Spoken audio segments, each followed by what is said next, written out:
KBS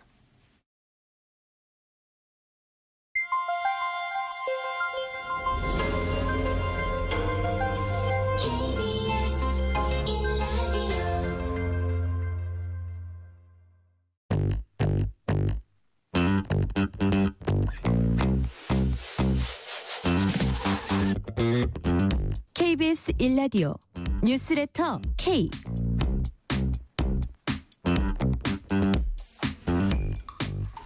안녕하세요. 뉴스레터 진행하는 전종철입니다. 윤석열 대통령의 형사재판 첫 변론기일과 구속 취소 신문기일이 오늘 오전 진행됐습니다. 오후엔 헌법재판소의 윤 대통령 탄핵재판 10차 변론이 열려서 이 시각 현재 진행되고 있습니다. 첫 증인으로 출석한 한덕수 총리는 계엄 당일 국무회의는 통상의 국무회의와는 달랐다. 국무회의 요건은 안 갖춘 것으로 생각한다. 다만 국무회의 심의 여부는 개인이 판단할 사안이 아니다. 국무회의 심의 효력은 사법부가 판단할 영역이다. 라고 말했습니다. 전국 현안들 정치 토크 코너에서 꼼꼼히 살펴봅니다. 일제 강제징용 피해자 유족이 일본 전범기업의 자회사를 상대로 추심 소송을 제기해서 승소했습니다. 제3자 변제안을 통하지 않고도 전범 기업으로부터 직접 배상금을 받을 길이 열린 건데 유족 측 대리인단 임재성 변호사로부터 판결의 의미와 과제 짚어봅니다. 문자샵 9730, 짧은 문자 50원, 긴 문자는 100원, 어플리케이션 콩으로 보내시면 무료입니다. 유튜브 KBS 1라디오 계정 채팅으로도 얘기 나누실 수 있습니다. 문자 보내주시면 추첨을 통해서 커피 쿠폰 보내드릴 테니까요. 여러분의 이야기도 많이 들려주세요. 뉴스레터 K 지금부터 시작합니다.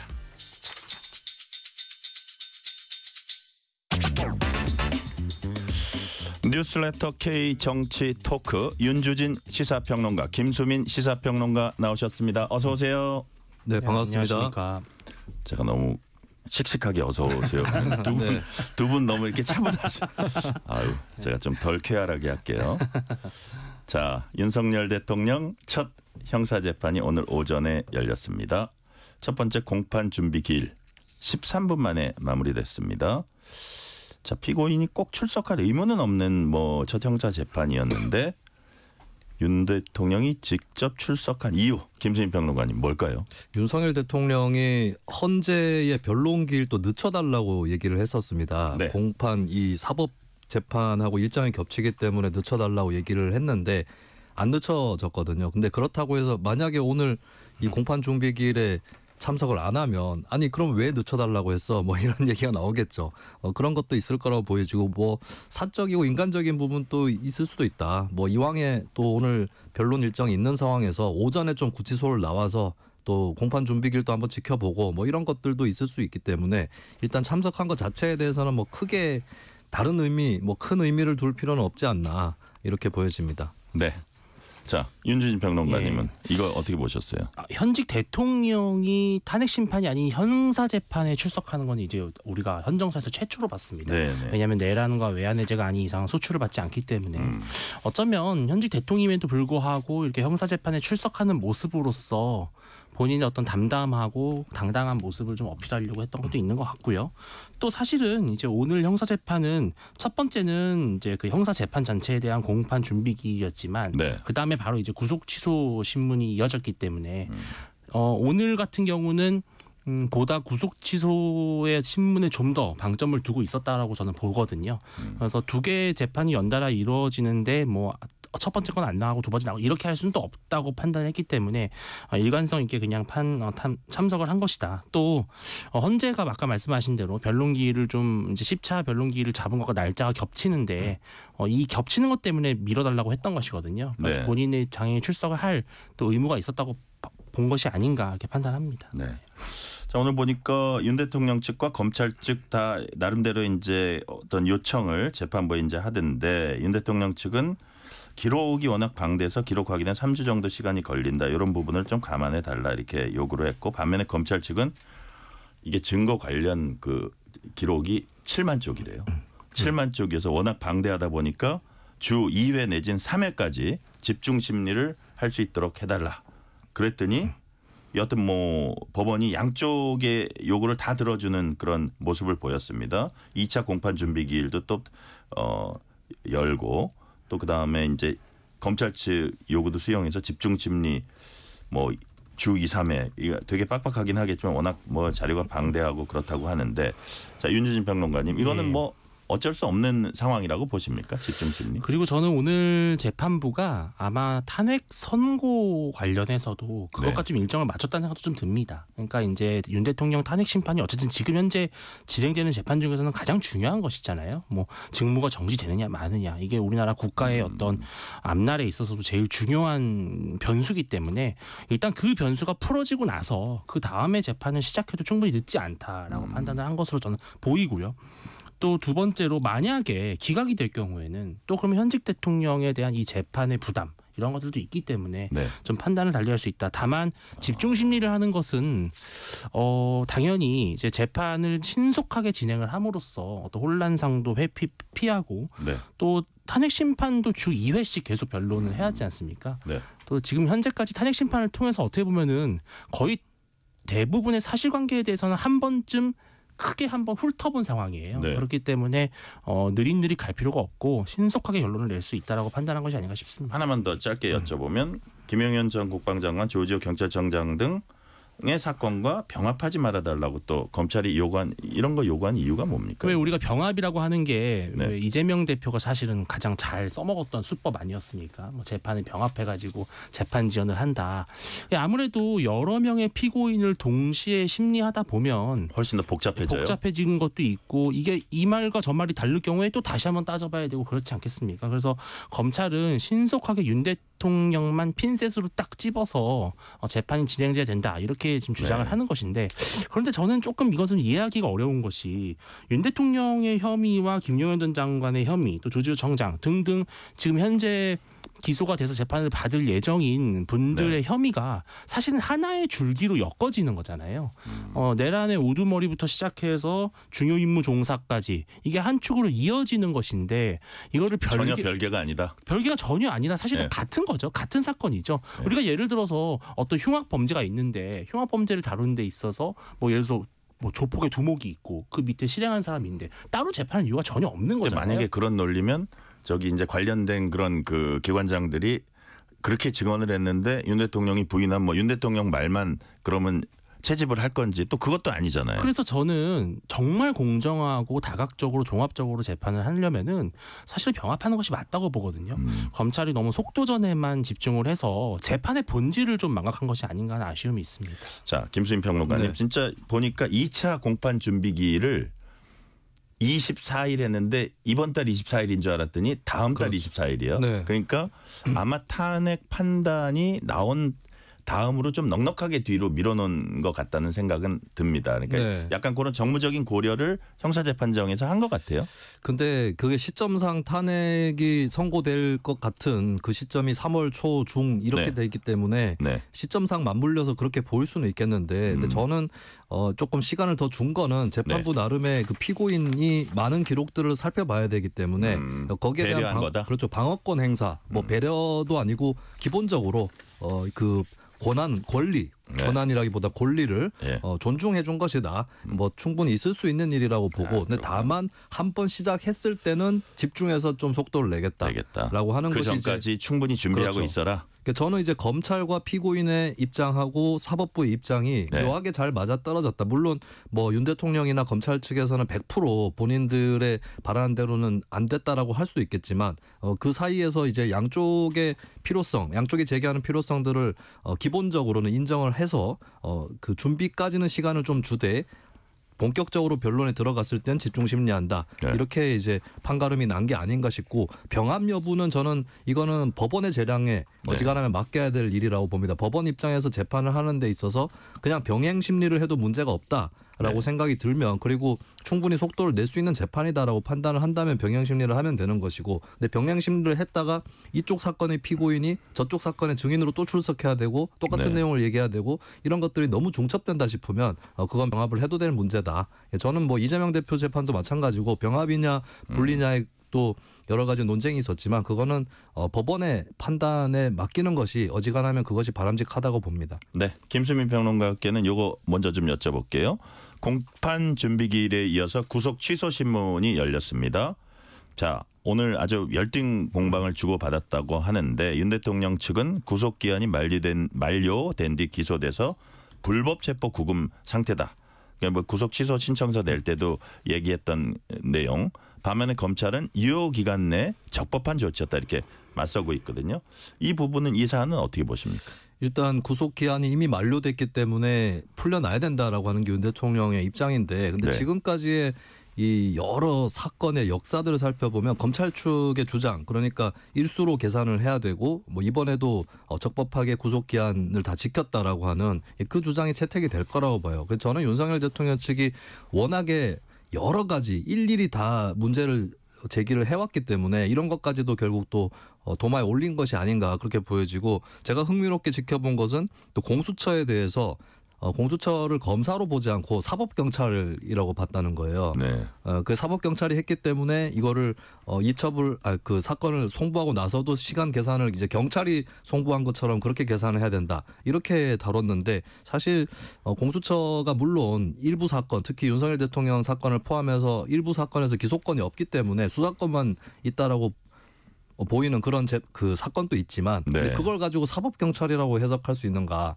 이것은 좀 기상천외하다, 신박하다, 그렇게 좋지 않은 의미에서 신박하다 이런 생각을 좀 합니다. 네, 자 윤준희 평론가님, 예. 일부 법조인들은 이거 구속 취소 신문 이 부분 어쩌면 결과를 좀 지켜봐야 된다 이렇게 얘기하는 분도 있어요. 어떻게 보세요? 근데 이게 사실은 아주 처음부터 타고 올라가면 결국은 공수처라는 기관이 예. 대통령의 내란 혐의에 대해서 수사할 적법한 권한이 있는가 여기서부터 이제 시작되는 것이고요. 또 나중에 이제 영장이 발부되는 과정에서도 네. 뭐 서울지법이 영장을 발부하는 것이 과연 적법했느냐. 또 구속기간 연장 부분에 있어서도 구속기간이 연장이 안 된 상태에서 이제 무리하게 그 시간만 맞춰서 기소를 한 것이다. 이 세 가지가 전부 사실은 매우 공수처와 검찰에게는 불리한 정황들이거든요. 네. 그러니까 우리가 독수독과라고 하지 않습니까? 그러니까 나무가 잘못되면 거기에 매달린 열매도 잘못됐다라는 것인데 처음부터 수사권이 불분명한 그러한 상황에서 진행됐던 최종적인 구속이기 때문에 살펴봐야 된다. 이러한 부분들에는 지적은 있는 것 같아요. 그런데 다만 이제 이 지금 현재 대통령 탄핵 심판이 마무리로 달려가고 있는 상황에서는 이런 구속 여부에 대해서 다투는 것이 조금 오히려 더 큰 혼란을 가져올 수 있다고 판단할 것 같아요. 예. 네. 자, 오후에는 헌재 탄핵 재판 10차 변론이 열렸습니다. 오후 3시부터 시작돼서 한덕수 국무총리 권한대행이죠. 대통령 권한대행 증인 신문은 끝났고 지금 막 5시 10분부터 홍장원 전 국정원 차장 시작했다고 하니까 지금 홍장원 차장 하고 있을 것 같고요. 자, 한덕수 국무총리가 오늘의 헌재 재판 첫 증인입니다. 윤 대통령은 재판정에 출석했다가 5분 만에 퇴정했습니다. 왜 그랬을까 봤더니 윤 대통령 측 윤곽근 변호사가 이제 그 설명을 했어요. 대통령이 총리 답변 지켜보는 게 부적절하다고 판단했다. 국가 위상 고려해서 퇴정했다. 양해를 바란다고 전했습니다. 김수민 평론가님 어떻게 보셨습니까? 일단 지금까지 윤석열 대통령이 계속해서 변론기일에 참석을 해왔고 또 이번 변론기일도 증인 신청을 열성적으로 해가지고 잡힌 거거든요. 근데 막상 국무회의의 개최 여부라든지 이런 쟁점이 있는 상황에서 나가버린다라고 하는 거는 그렇게 바람직한 태도는 아닌 것 같고 사실 이걸 보면서 좀 한덕수 총리가 증언하는 것을 현장에서 듣고 있기가 부담스러울까 봐 나간 것이 아닌가라는 생각이 드는 게 어쨌든 한덕수 총리는 국무회의가 제대로 그러니까 요건을 갖춰가지고 정식적으로 그 계엄을 심의한 게 아니다라고 하는 그 입장을 또 갖고 있거든요. 여기에 대해서 이제 공방을 벌이면 벌일 수도 있는 것인데 사실 직접적으로 윤 대통령이 질문을 하지 않는다고 해도 대리인들이 질문을 하고 윤 대통령 옆에서 지켜볼 수도 있는 그런 상황입니다. 근데 이걸 또 막상 불렀는데 또 참여하지 않는다. 이 부분은 조금 그 불리해서 그런 것이 아닌가 이렇게 인상을 줄 수밖에 없을 것 같고, 근데 또 증인이 이제 오늘 홍장원 전 차장이라든지 다른 증인 또 나오는데 그때는 또 들어오게 될지 이거는 또 따로 지켜봐야 될 것 같습니다. 제가 이 방송 들어오기 직전에 보니까 홍장원 전 차장 그 증인 신문에는 들어오는 것 같더라고요. 그런데 그러니까 어쨌든 그 국가의 넘버 1과 넘버 2가 얘기하는 걸 당신 말이 맞니 틀리니 이거 보고 있는 건 이건 좀 아닌 것 같다. 그런 생각을 한 것 같지 않아요? 어떻습니까? 윤주진 평론가님. 당연히 국가적으로 전 세계가 봤을 때 대통령, 탄핵 소추당한 대통령과 거기에 이어서 탄핵 소추당한 국무총리가 법정에 같이 있다라는 그 모양새가 그런가요? 예, 그거는 누가 보더라도 위화감이 있죠. 사실 뭔가 대한민국의 행정 국정 수반에 1인자, 2인자가 전부 뭔가 좀 뭐 죄를 지어서 죄수처럼 끌려 나와 있는 그런 모습은 연출하지 않는 것이 맞는 것 같고요. 저는 또 이런 의미도 있는 것 같아요. 당연히 이제 국무회의의 적법 요건이라든지 절차적 흠결 이런 문제에 대해서 한덕수 총리가 자신의 소신껏 말을 할 때는 윤 대통령으로서는 그런 이야기를 듣는 것이 좀 불편한 부분이 있겠죠. 그런 측면도 있는데 반대로 지금 오늘 한덕수 총리가 나와서 국정의 난맥상에 대해서 비교적 상세하게 설명을 하고 있습니다. 또 국회 입법권 남용으로 인해서 얼마나 국정이 어려웠는지, 다수결의 횡포가 얼마나 부담스러웠는지, 그러한 또 한덕수 국무총리가 나름대로 국정의 2인자로서 본인의 소회를 밝히고 솔직한 심경을 토로하는데 거기에 윤 대통령이 오히려 없는 것이 한덕수 총리가 있는 그대로를 진술한다라는 의미를 좀 줄 수 있어서 네. 저는 윤 대통령이 어쩌면 한 총리의 그러한 심경을 고백하는 것을 더 신빙성을 강화해주기 위해서 자리를 비운 게 아닌가 생각도 듭니다. 네. 자, 그런 신빙성을 더 강화해주기 위해서 나 없이도 얘기하는 것 이거에 더 신빙성이 있는 것이다. 자, 가장 이제 눈길을 끄는 관심이 가는 대목은 국무회의 절차적 적법성 여부였습니다. 자, 오늘 뭐라 그랬냐면요. 한덕수 권한대행이 계엄 당일 통상의 국무회의와는 달랐다. 비상계엄 모두 만류했다. 재개혁인 찬성한 사람 없다. 그 분위기까지 얘기하면서 국무회의 요건을 안 갖춘 것으로 갖추지 않은 것으로 생각한다. 이렇게 말했고요. 그다음에 또 말이 있습니다. 다만 국무회의 심의 여부는 개인이 판단할 사안은 아니다. 국무회의 심의 효력은 사법부가 판단할 영역이다. 자, 김수인 평론가님. 네. 이 발언 어떻게 평가하십니까? 일단 한덕수 총리가 최상목 부총리에 비해서는 지금까지 소극적으로 발언을 해오긴 했어요. 최상목 부총리는 뭐 그 최 부총리뿐만 아니라 여러 장관들이 이거는 국무회의라고 생각을 안 한다라고 네. 아예 얘기를 했고, 근데 그 전에는 한덕수 총리가 간담회 수준이다 이런 얘기도 그렇죠. 했었어요. 근데 간담회 수준인데 그게 또 국무회의가 확실히 아니다까지는 안 가고, 근데 안 통상적 회의는 하고는 달랐다. 예. 그래서 이게 좀 이렇게 확실하게 얘기하는 그 측면이 많이 없었거든요. 그런 태도를 계속 이어가고 있는 것인데, 근데 이것도 무책임하다고 판단을 할 수 있는 것이 우리가 행정을 할 때에 모든 것을 결국에 다 사법부에 물어봐가지고 판단하자 이렇게 가지 않습니다. 행정이라는 거는 법에 따라 집행을 하는 것인데 집행하는 사람이 그 집행에 관련된 법률 정도는 인지를 하고 숙지를 한 상태에서 현장에서 하는 것이고, 그럼 네. 본인이 일단은 사법적 판단 이전에 얘기를 할 수 있는 거거든요. 근데 그 부분을 굳이 사법적 판단은 내가 하지 않겠다라고 얘기를 하는 것, 이거는 글쎄요, 윤석열 대통령을 공지로 몬다라고 하는 인상을 덜 주기 위한 회피의 성격이 강하지 않나 이렇게 보고, 근데 한 총리가 이미 했던 발언들 뭐 간담회 수준이었다라든지 통상적인 국무회의와 달랐다 이런 발언들만 놓고 보더라도 그리고 절차적 흠결이 있었다는 발언도 했었습니다. 그럼 내용적으로는 일단 국무회의 공식적이고 정식적인 국무회의는 없었다라고 한 총리는 실질적으로 주장을 한 것이죠. 자, 국무회의 요건은 안 갖춘 것으로 생각한다. 국무회의 심의 여부는 개인이 판단할 사안 아니고 국무회의 심의 효력은 사법부가 판단할 영역이다. 자, 이 말 어떻게 평가하십니까? 그냥 윤주진 저는 한 평론가님. 총리가 결국 본인이 하고 싶은 말씀은 다 하신 것 같아요. 그래요? 그러니까 국무회의가 얼마나 많은 국무회의를 주재하고 참석했겠습니까? 그 수많은 국무회의와 특히 이날의 국무회의는 너무나 달랐다라는 것은 솔직히 부정하기가 어렵죠. 또 통상적인 어떤 법률 공포라든지 그런 것이 아니라 비상겸이라고 누구도 상상하지 못했던 것들을 처리하는 국무회의였기 때문에, 그런데 그렇다고 해서 한 총리가 그 자리에서 이것은 위법했다, 사법적으로 이거는 국무회의 심의가 아니다. 이렇게 국무총리로서 못 박아 규정하는 순간 사실은 이것은 국무회의가 없었다라는 주장에 엄청나게 힘이 실리는 거거든요. 왜냐하면 다른 장관도 아닌 국무총리였기 때문에 저는 그래서 본인의 그러한 판단이 사법부에 아주 큰 영향을 미칠 수 있다고 봐서 뭐 윤 대통령에 대한 또 도의적인 어떤 그런 게 있지 않겠습니까? 같이 국정을 운영해 왔던 동료로서 저는 한 총리가 이 정도 말한 것이 그냥 적정한 수준이었다 이렇게 평가하고 싶습니다. 네. 한덕수 권한대행은 이런 얘기도 했어요. 대통령의 절박함 상상할 수 없는 일이다. 극단적 정치로 국민이 절망하는 것 무겁게 받아들여야 한다.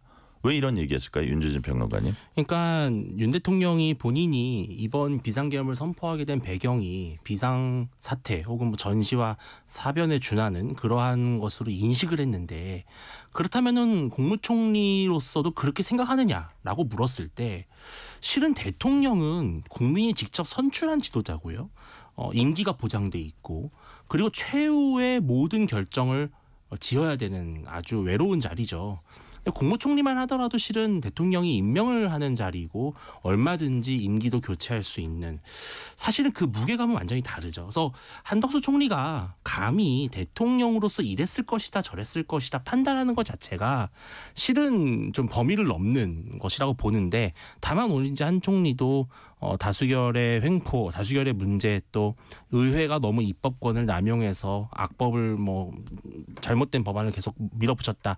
이렇게 간접적으로 대통령이 힘들었을 것이다라는 이야기는 하는 것이죠. 근데 내가 마치 대통령이 된 입장에서 설명하는 것이다. 그것은 한 총리로서도 좀 부담스러운 질문이 아니었을까 생각이 좀 들어요. 그러니까 어쨌든 한 총리의 워딩, 한 총리의 표현으로 대통령의 그간의 어떤 그 어려웠음, 그 다음에 뭐 계엄 선포가 잘 됐다는 건 아니지만 여튼 그 부분이 나온 어떤 배경 설명이 약간 힘을 실어준 거라고도 보여지는데 김수인 평론가님 이 말을 어떻게 보셨어요?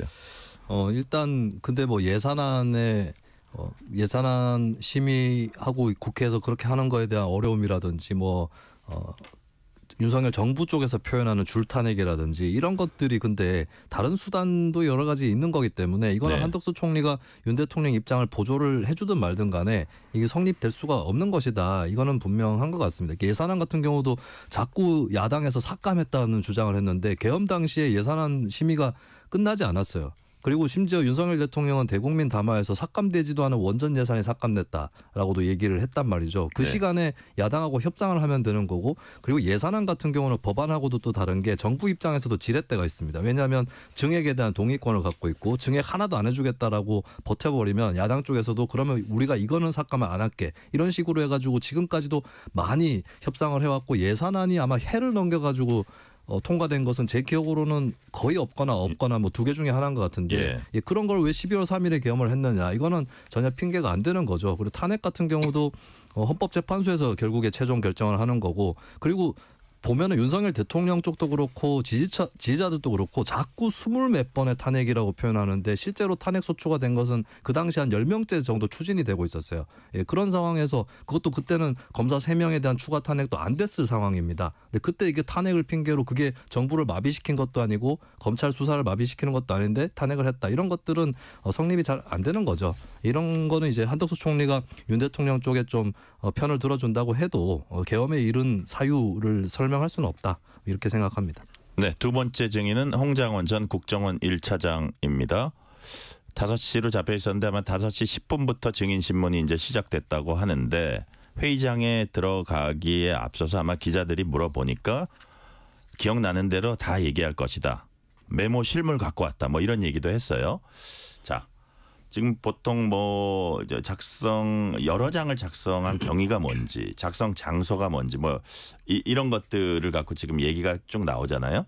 근데 김수인 평론가님 이런 것이 대통령 측이나 뭐 여당 측에서는 여러 장을 쓰게 된 경위, 그다음에 장소에 있어서도 어떤 그 좀 흔들리고 이런 것들이 전체 그 체포 지시 여부를 흔드는 거 아니냐, 흔들리는 거 아니냐 이런 주장을 하거든요. 그 부분 어떻게 보세요? 근데 저는 자꾸 홍장원 메모를 문제 삼는 쪽에서 구체적으로 뭐가 문제라는 건지 이해가 잘 안 돼요. 왜냐하면 자꾸 메모의 과정, 작성 경위 뭐 시간과 장소 이걸 따져 묻는데 메모가 사실이 아닌 것으로 드러나서 근데 그게 사실이 아닌데 당시에는 사실처럼 통영에 대해서 전국을 흔들어 놨다. 이러면은 따져볼 만한 것들이 많겠죠. 근데 홍장원 메모의 내용은 사실인 것으로 계속 드러나고 있거든요. 그러니까 방첩사 관계자들끼리 단체 채팅방에서 주고받았던 당시 체포작전 당시에 뭐 이재명, 한동훈, 우원식 체포한다. 뭐 체포 대상이 누구다라고 하는 그 물증이 남아있고 그리고 방첩사 관계자들이 수사기관에서 진술을 했는데 누가 체포 대상이었느냐라는 그 다 같이 모여가지고 짜가지고 들어간 것도 아닌데 14명에 대해서 거의 일치하는 진술을 내놨단 말이죠. 그 방첩사의 체포작전이라는 건 실제 했다는 것이 증거와 증언을 통해서 입증이 되는 건데 그러면 홍장원 메모가 그 내용을 맞힌 것이 문제라는 건지 예, 왜 맞췄어? 무슨 경위로 그걸 맞춘 거야? 어떻게 알았어? 이걸 묻는 건가? 저는 이 부분을 똑바로 해줘야 된다. 내용에 그 불일치하는 부분이 없는데 예, 그걸 가지고 아무리 문제 삼아봤자 무슨 소용이 있는가? 홍장원 전 차장이 아무것도 모르는 상태에서 분신사바로 막 썼든 아니면 홍장원 전 차장이 미루어 짐작해서 썼든 무엇이 됐든 간에 메모 내용은 사실이었다라고 하는 거 이게 중요한 게 아닌가 싶습니다. 근데 그 윤준희 평론가님 여권에서는 어쨌든 그렇게 여러 차례 쓰고 장소도 뭐 사실과 다른 게 아니냐 이렇게 의혹이 제기되면 이 내용도 믿을 수 없는 거 아니냐 이런 논리인가요?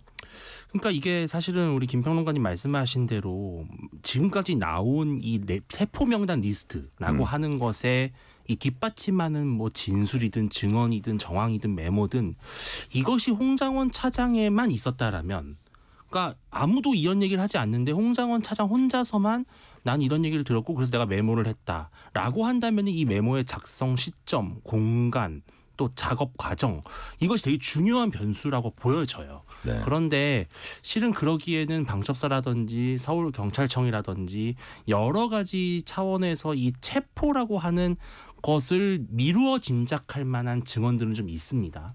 그렇다면 제가 봤을 때는 그게 있다 치더라도 또 하나의 문제는 홍장원 차장이 만약에 정말로 그런 전화를 받아서 명단을 듣지 않았음에도 불구하고 그러한 것처럼 들은 것처럼 속된 말로 메모를 조작했다면 그러면 왜 그런 의도가 있었는가? 이 부분은 또 사실은 다퉈볼 만할 수 있거든요. 홍장원 차장이 애초에 다른 감정을 갖고 다른 의도를 갖고 대통령을 궁지에 몰아넣기 위해서 그런 게 아니냐? 뭐 그런 의구심을 좀 갖는 것 같아요. 그런데 제가 봐도 어떤 CCTV상의 공간 시점은 본질과는 무관한 것이고 제가 봤을 때 진짜 실제로 여인영 방첩사령관이 그러한 명단을 불러준 것이 맞냐 아니냐 그것이 제일 중요한 부분이고 오늘 아마 이 부분에 대해서 재판관들이 최종적으로 한번 아주 검토를 자세하게 하지 않을까 생각을 합니다. 질문 하나만 더 드릴게요. 이제 357 7시에는 조지호 경찰청장입니다. 건강상의 이유로 불출석하다가 오늘 뭐 고인장까지 이제 발부가 되니까 본인이 그럼 내가 자진 출석하겠다 이래서 이제 나오거든요. 자, 근데 좀 궁금한 게 윤준희 평론가님. 예. 지금까지 발언한 걸로 보고 검찰 조서를 보고 이랬을 때도 윤 대통령 측에 좀 불리할 것 같은데 네. 왜 증인 신청을 윤 대통령 측에서 했을까요? 그러니까 그동안 뭐 이진우 사령관도 그렇고 여인영 사령관도 그렇고 조서상의 내용과 헌법재판정에 나왔을 때 좀 태도가 좀 달랐잖아요. 네네. 그런 걸 좀 기대하고 있는 건가요? 조지호 청장 역시 또 본인이 임무를 적극적으로 수행하지 않았고 또 마지막에 윤 대통령이 조 청장에게 어쨌든 덕분에 잘 빨리 해결됐다 이렇게 격려를 했단 말이죠. 그럼 그 부분은 상당히 사실 윤 대통령에게 유리한 정황이에요. 그러니까 만약에 윤 대통령이 정말 100% 의원들을 체포 구금할 의지가 아주 불타올랐다면 조지호 청장을 엄청 질책을 해야 되겠죠. 근데 그러지 않았고. 근데 그 발언에 대해서는 조지호 청장도 인정을 하거든요. 그렇죠. 그러니까 뭐냐면은 그러니까 만약에 그러한 지시가 있었다 치더라도 이것이 얼마나 완벽하게 준비돼 있고 반드시 완수해야 될 임무 정도였는지 아니면 정말 윤 대통령이 본인이 말하는 경곡성 계엄으로서의 좀 이런 의미를 강화시키기 위해서 했던 일시적인 조치였는지 이런 것들은 또 조 청장의 진술을 통해서 따져볼 만한 문제이기 때문에 저는 아주 윤 대통령에게 불리하지만은 않을 것이다라는 생각은 듭니다. 네. 김수인 평론가님. 네. 조지호 경찰청장의 오늘 증언이라 그럴까요? 이런 거 어떤 점에 주목을 하고 계세요? 일단은 조지호 경찰청장 출석을 앞두고 있어서인지 여러 네. 언론에서 단독 보도들을 이 언론 저 언론에서 했는데 그 내용들이 이제 이번 진술에서 유지가 될 거냐. 대표적으로 몇 시간 전에 보도된 윤 대통령이 국회의원들을 다 잡아 체포하라고 했다. 목소리가 다급했다.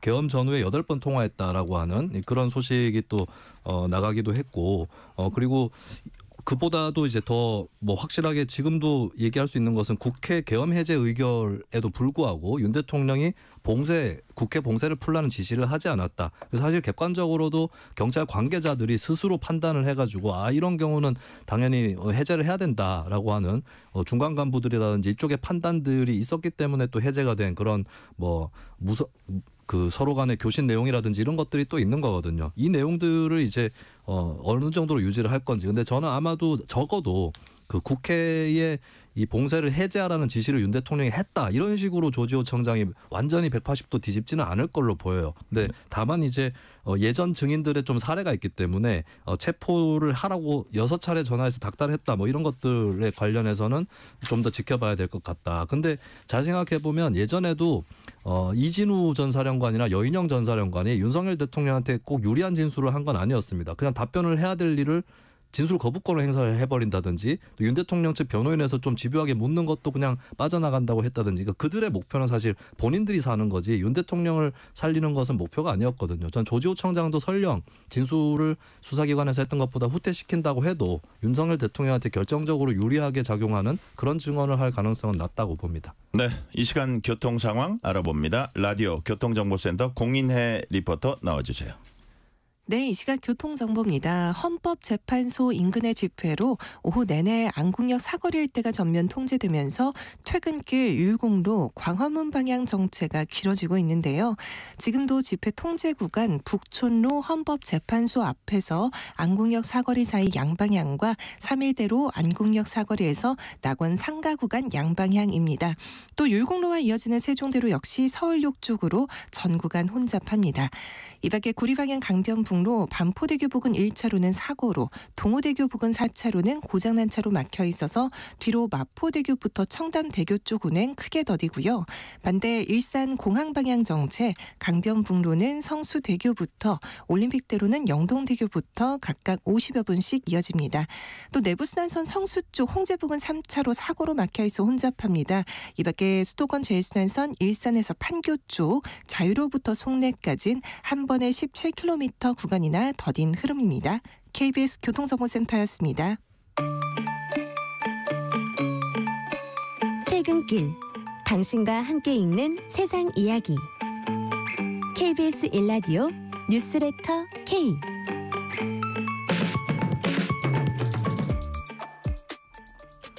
뉴스레터 K 정치 토크 윤주진 시사평론가, 김수민 시사평론가와 얘기 나누고 있습니다. 국민의힘은 이재명 대표의 이른바 중도 보수 발언에 대해서 강하게 비판을 했습니다. 권성동 국민의힘 원내대표 얘기 들어보시겠습니다. 보수인가 아닌가 여부는 그동안 축적된 실천과 언행으로 평가받는 것이지 말 한마디로 결정되는 것은 아닙니다. 그것도 국민이 평가하는 것이지 본인 스스로 평가할 일이 아닙니다. 최근 민주당이 언론에 소개하는 반도체 특별법, 상속세 인하, 연금개혁 등은 모두 국민의힘이 자유민주주의와 시장경제를 추구하는 보수정당으로서 강력히 추진해온 정책들입니다. 즉 여당 정책을 베낀 것에 불과합니다. 이처럼 민주당은 훔친 작물을 대단한 개혁이라도 되는 듯이 선물처럼 나눠주며 산타클로스 흉내를 내는 중입니다. 자, 김수민 평론가님, 권성동 원내대표는 뭐 보수 정책을 민주당이 베끼고 있다. 영혼 없는 C급 짝퉁이다. 이렇게 뭐 깎아내렸는데요. 왜 이런 말을 했을까요? 국민의힘은 본인들이 보수고 민주당은 좌파, 진보 이렇게 해야 본인들 영토가 유지가 되는 것이고 사실 그러한 대중적인 인식이나 이런 것들을 토대로 해가지고 이건 민주당도 마찬가지인데 거대 양당이 정치를 해왔던 거 아니겠습니까? 근데 이재명 대표가 우리가 오른쪽이다 사실은 이렇게 얘기를 하니까 이제 이걸 밀어내는 필요성을 상당히 크게 느낀 것 같고 근데 국민의힘도 참 정치를 이렇게 하면 안 되는 게 얼마 전에 바로 금융투자소득세 폐지 그 진보 진영에서 특히 굉장히 반발했던 내용인데 이거 합의해가지고 폐지하는 쪽으로 이뤘고 근데 심지어는 사실 중앙일보에서도 금투세 폐지에 대해서 계속 비판하는 사설과 칼럼을 실었는데 그 사실 금투세 폐지도 어떻게 보면 보수 진영 쪽에 좀 더 가까운 재계 일각에서 처음에 이 세제 간편화와 선진화 이런 것들 차원에서 요구를 했던 거거든요. 어떻게 보면은 보수 진영이라고 할 수 있는 쪽에서도 합의가 안 된 정책인데 민주당이 진보 진영까지 뿌리쳐가면서 이거를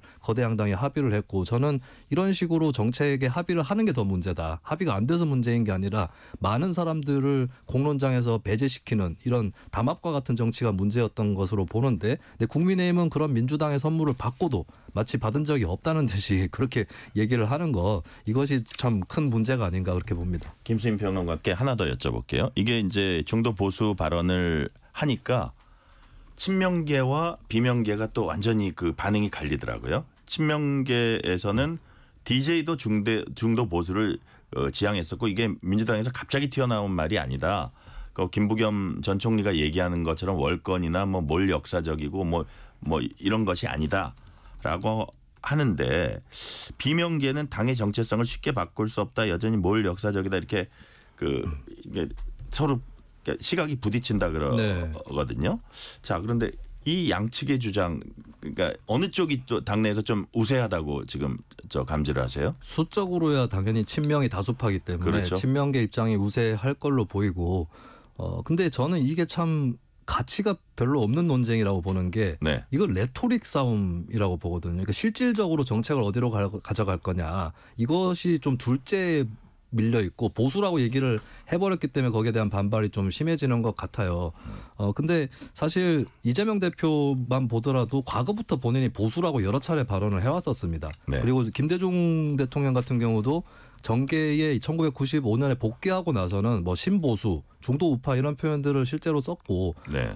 그리고 유시민 전 장관 같은 경우도 노무현 정부는 중도 우파 정부다, 뭐 이런 표현을 또 쓰기도 했었거든요. 그런 걸 봤을 때 이 레토릭만 봐도 민주당 역사에서 그렇게 벗어나는 것은 아니다라고 봐야 될 것 같아요. 근데 이제 중요한 것은 질적인 부분인 거고, 근데 민주당의 역사에서 변수가 있었던 것이 2010년대 초반 정도에 그때부터 경제민주화 보편적 복지 이런 것들을 강조하면서 네. 좀 좌클릭을 해왔었거든요. 근데 거기에서는 좀 이재명 대표가 또 이탈하는 것이 아니냐라고 하는 이런 이제 반발이 있는 거죠. 근데 민주당이 거대 정당이기 때문에 내부에 또 좌우파가 있는 거는 당연한 것인데 이거를 어떻게 생산적으로 끌고 나갈 거냐가 중요한 거다. 근데 지금 현재 수준은 레토릭, 보수라는 레토릭을 쓰느냐 마느냐 이 정도 수준에 아직 머무는 것 같다는 게 좀 종합적인 평가입니다. 자, 윤주진 평론가께 제가 이렇게 한번 질문 드려볼게요. 한 신문 만평을 보니까 스펙트럼 상에 한 중간이나 중간 약간 오른쪽에 국민의힘이 서 있는데 네. 민주당이 와서 툭툭 쳐요. 네. 그러니까 오른쪽으로 약간 밀리는 듯 마는 듯 툭툭 치고 있고 자 그게 어떤 모습을 묘사하는 거냐. 지금 국민의힘이 강경 보수 이제 민주당에서는 극우라고 표현을 하는데 극우의 정의에 대해서는 뭐 논란의 여지가 있지만 어떤 강경 보수 목소리가 좀 힘을 받는 그런 분위기니까 예. 오른쪽으로 계속 밀어버리고 가운데는 우리가 차지하겠다 이런 그 움직임으로 이제 읽혀지는데 이 와중에 유승민 전 의원이 뭐라 그랬냐면 이재명 대표는 호적까지 파서 중도 보수로 침범하는데 이거는 가볍게 볼 일이 아니다. 그러면서 사실은 뭐 이거를 막아낼 수 있는 사람은 나다. 뭐 이런 얘기를 물론 하긴 했지만 예. 이런 부분에서 어떤 그 국민의힘 여당 입장에서는 훨씬 더 심각하게 봐야 된다. 동의하십니까? 심각하게 봐야 됩니다. 왜냐하면 처음에는 국민들이 이재명 대표가 중도보수라고 했을 때 뭐야 이재명이 어떻게 중도보수 이렇게 말을 하다가도 네. 이것이 계속 반복되면은 본인이 중도라고 생각하는 혹은 본인이 중도보수라고 생각하는 그런 분들이 조금씩 길을 열 수가 있어요. 네. 그거는 절대로 가랑비에 옷 젖는다고 절대로 그 시위봐서는 안 된다고 생각을 하고요. 이재명 대표가 지금 이렇게 하는 거는 사실은 딱 이재명 대표 개인만 봤을 때는 매우 탁월한 정치 전략이죠. 왜냐하면 과거에 박근혜 전 대통령의 전략과 유사하거든요. 본인이 보수에서 더 이상 자신을 능가할 수 있는 경쟁자가 없었어요. 그렇기 때문에 아주 과감하게 경제민주화를 통해서 이 중원으로 진출을 했던 거거든요. 지금 이재명 대표가 그렇죠. 조국 대표도 없고 김경수 지사 아무리 비명계 뭉쳐봐야 뭐 별로 큰 힘도 없고 이런 상황에서 본인의 텃밭은 안전하니까. 큰 힘 뭉쳐봐야 큰 힘도 없고는 이제 친명계에서 그렇게 보고 있다는 뜻인가요? 근데 실질적으로 그렇지 않겠습니까? 실질적으로 지금 그렇다? 지지율을 봐도 어떤 지표를 봐도 이재명 대표를 위협할 만한 경쟁자는 그 내부에서는 없어요. 그러니까 중원으로 온다. 예, 그래서 중도 보수라는 표현을 쓰는 것이고. 그리고 요즘 이재명 대표 행보를 보니까 뭐 현대자동차 공장을 간다든지 계속 그 어떤 기업들과의 그 만나는 행보를 하거든요. 그렇습니다. 그래서 그거를 절대로 국민의힘은 과소평가해서는 안 된다.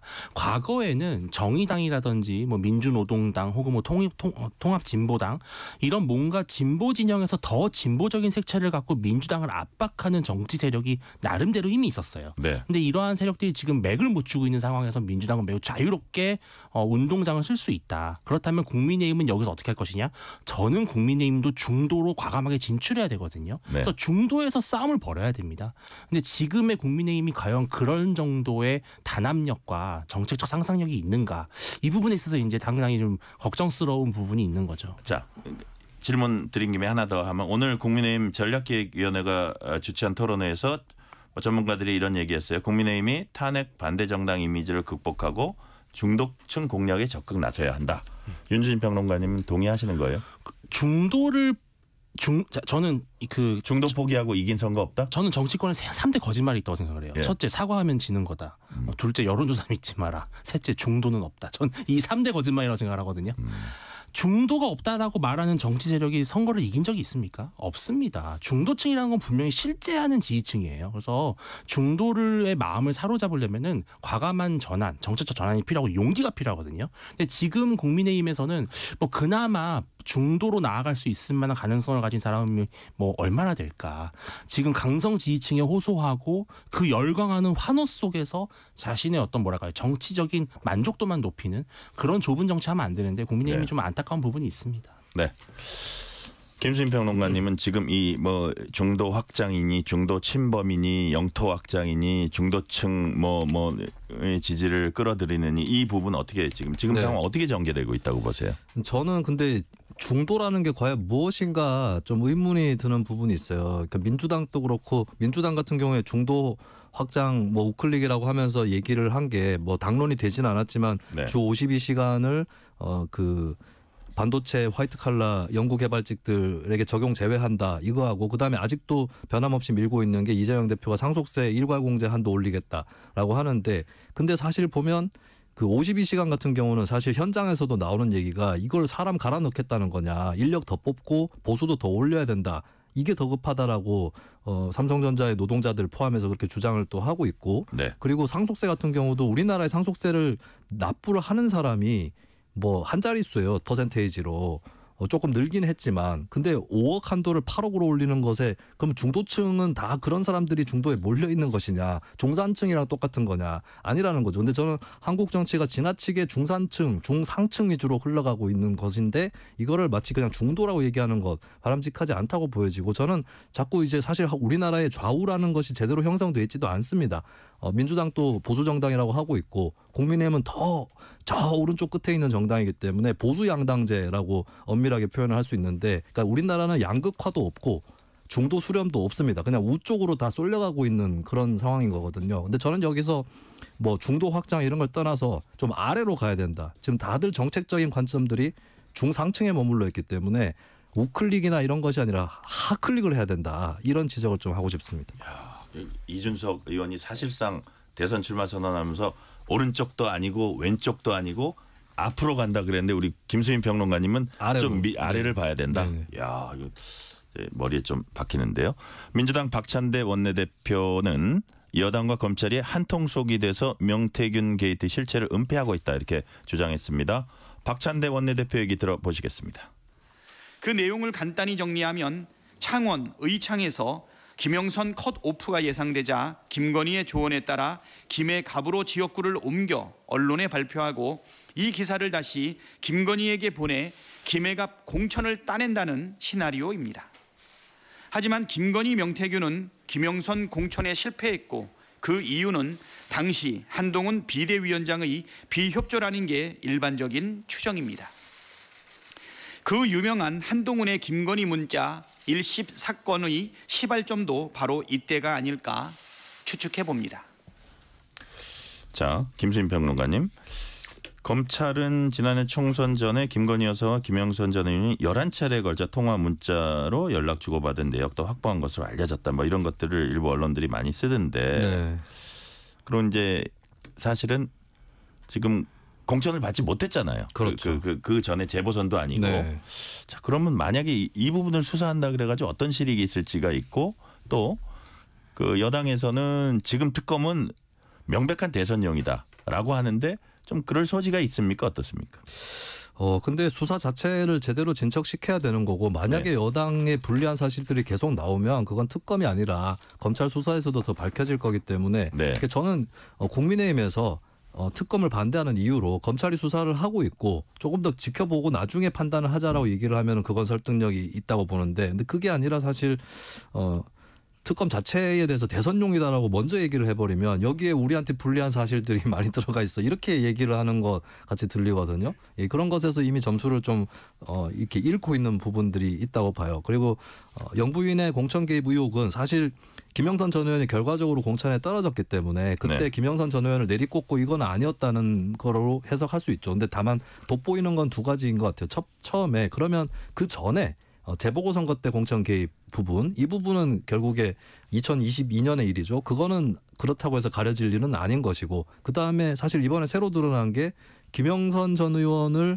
컷오프 한다고 하는데 그걸 가지고 이제 오히려 영부인 쪽에서 김상민 검사에 공천을 줘야 된다라고 얘기를 해버렸거든요. 이러면은 이제 김영선 공천 개입 의혹이 아니라 김상민 공천 개입 의혹이 되는 것이고 이 부분은 아직까지 중대하게 의혹을 가질 수밖에 없는 부분으로 계속 갈 것 같습니다. 네. 윤준진 평론가님은 명태균 특검 좀 시점을 미뤄야 된다고 보십니까? 일단 어떻게 검찰 수사를 더 봐야 되나요? 어떻게 해야 되나요? 특검도 특검 나름인데 예를 들어서 진짜로 진실을 아주 정확하게 가리기 위한 진정성 있는 특검이라면은 오히려 저는 국민의힘이 반대할 이유가 없을 것 같아요. 빨리 털고 가자. 그런데 그동안 민주당이 늘 발의해왔던 특검은 어떻습니까? 별건의 별건을 계속 수사해서 엄청나게 국민 여론을 왜곡시킬 수 있는 그런 독소 조항이 있는 특검이었기 때문에 그러한 이른바 먼지떨이식 특검은 당연히 대선용이다. 그렇기 때문에 이거는 받아들일 수 없다라는 것이고요. 저는 박찬대 원내대표가 지금 딜레마에 빠져 있는 게 사실 명태균 게이트를 통해서 겨누고 있는 상대는 오세훈 서울시장 이랑 한동훈 시장 정도 되는 사람들이에요. 다음 조기 대선이 벌어졌을 홍준표? 홍준표예요. 한동훈 아니에요. 죄송합니다. 홍준표 시장이 깜짝 놀랐겠어요. 근데 명태균 게이트를 통해서 김건희 여사를 겨냥한다? 이게 과연 실익이 있을까요? 어차피 대통령이 지금 탄핵이 되느냐 마느냐라는 이런 판국에 영부인 한 명을 더 잡겠다? 그런 명태균 게이트는 지금 필요가 없는데 오히려 오 시장이라든지 홍 시장에 대해서 뭔가 될 일이 안 되니까 좀 답답해 보인다. 그런 생각이 좀 들어요. 자, 나경원 의원이 어제 국회에서 노동개혁 관련 대토론회 열었는데 지금 뭐 각종 여론조사에서 여권에서 1위가 나오는 그 김문수 고용노동부 장관이 기조연설했습니다. 참석한 현역 의원 58명. 그 지금 국민의힘 의원 절반이 훌쩍 넘습니다. 자, 사실 김문수 장관은 그동안 이제 뭐 대선 만약에 조기 대선이 펼쳐질 경우 아니면 아이고 뭐 가정하지 않는다 뭐 이렇게 하고 지금 이 시점에 그런 얘기 안 한다 했는데 어저께 기자들이 중도 확장성이 과연 있겠느냐 이렇게 질문을 했더니 대답을 좀 하더라고요. 뭐라 그러냐면 대한민국 밑바닥 청계천 바늘보조 미싱보조에서 출발했다. 어려운 사람 위해 헌신하는 게 공직자의 최대 기쁨이다. 자, 이게 김문수 장관에 대한 최대 관심은 과연 중도로의 확장이 있느냐 어떻게 보세요? 중도 확장성이 상당히 낮은 후보이면은 뭐 부인하기 어렵죠. 왜냐하면은 꼭 그런 과거가 아니라 최근에 김문수 장관이 예를 들어서 정광훈 목사와 함께 정치적인 행보를 했다든지 이러한 것들이 나오면은 많은 국민들이 좀 불안해할 것입니다. 그런데 이런 질문이 왔을 때 뭐 그거에 대해서 내가 왜 굳이 답해야 되냐 이렇게 답하는 것이 아니라 나는 이러해서 저러해서 요래해서 중도 확장성이 있어라고 한다는 건 상당히 출마의 가능성이 높아진 것이 아닌가. 그렇게 무르익어가고 있다 이렇게 생각이 듭니다. 자, 이제 김문수 장관이 이런데요. 나 진보 25년에 저 보수 25년 한 사람이다. 근데 여하튼 그 김수민 평론가님이 보시기에 만약에 뭐 조기 대선이 펼쳐진다고 한다면 김문수 장관은 나올 걸로 보신지 만약에 나왔을 때 만약에 후보가 되면 중도 확장성이 좀 지금은 우려하지만 생길 수도 있다고 보시는지 어떻게 보세요? 출마는 그 조기 대선 할 경우에 일단 네. 당내 경선에 나오는 거는 뭐 거의 100%라고 봐야 되지 않을까 싶고 이미 시동을 걸었다라고 볼 수 있겠고 지지율이 그렇게 높은데 원래 정치를 안 하던 사람이면은 예전에 안철수 의원이 서울시장에 불출마했던 것처럼 안 할 수도 있겠지만 정치를 하던 사람인데 지지율이 올라갔다라고 하면 이거를 안 나오긴 힘들다. 네, 방앗간을 그냥 새가 지나가는 예, 그런 격이라서 안 그건 나오기가 홍준표 시장이 하는 네. 말인데 방앗간 새 그냥 지나갈 수 없다는 거 네, 그죠? 그렇습니다. 그래서 장이 열렸는데 장돌뱅이가. 그렇죠. 예, 말씀 네. 계속하시죠. 예, 그래서 나올 것이라고 보고 저는 승산도 제법 있다. 국민의힘 내부에서 어쨌든 네. 지지층에서 선출을 하는 거기 때문에 당원 투표하고 여론조사에서 또 국민의힘 여론조사를 하더라도 뭐 다른 정당의 지지층은 걸러내는 이런 룰을 또 택할 가능성도 있는 것이고 나올 가능성은 높다고 보고 근데 이제 확장성은 좀 떨어질 수밖에 없다고 보는 게 우리나라 정치에서 사실 역사가 또 중요한 주제인데 이 김문수 장관 역사관을 좀 선뜻 받아들이기 어려운 사람들 심지어 국민의힘 지지층에도 있어요. 너무 나가는 거다라고 하는 그런 부분들이 있는데 물론 김 장관 나름대로 그걸 씻어내려는 노력은 하겠죠.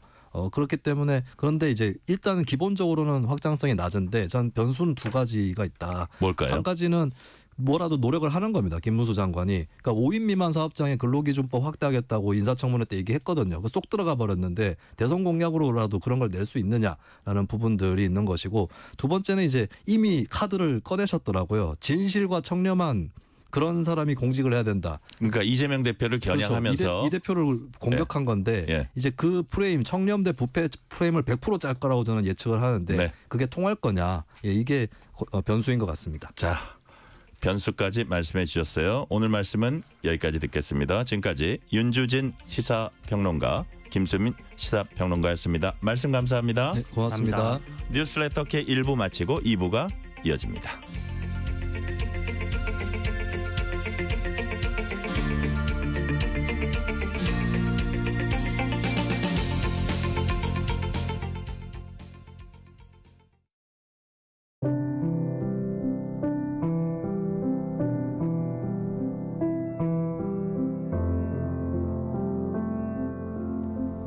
KBS 라디오 연중기획 희망충전 대한민국 626번째 이야기.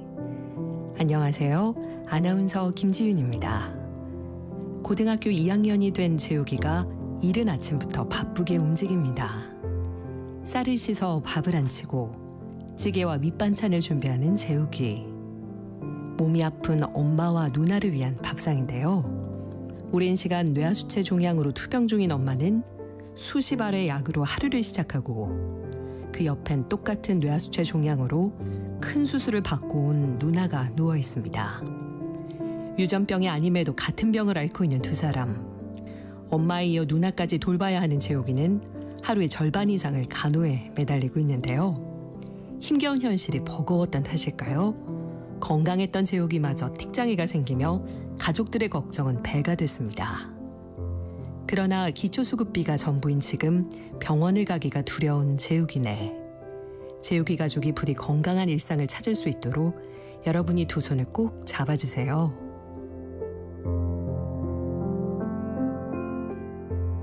여러분의 따뜻한 손길이 희망의 빛이 됩니다. ARS 060-700-1580 060-700-1580 한 통화 3,000원으로 희망을 선물해 주세요. KBS 라디오 연중기획 희망충전 대한민국은 초록우산 어린이재단, 인탑스 주식회사 그리고 청취자 여러분과 함께합니다. ARS 060-700-1580 한 통화 3,000원입니다.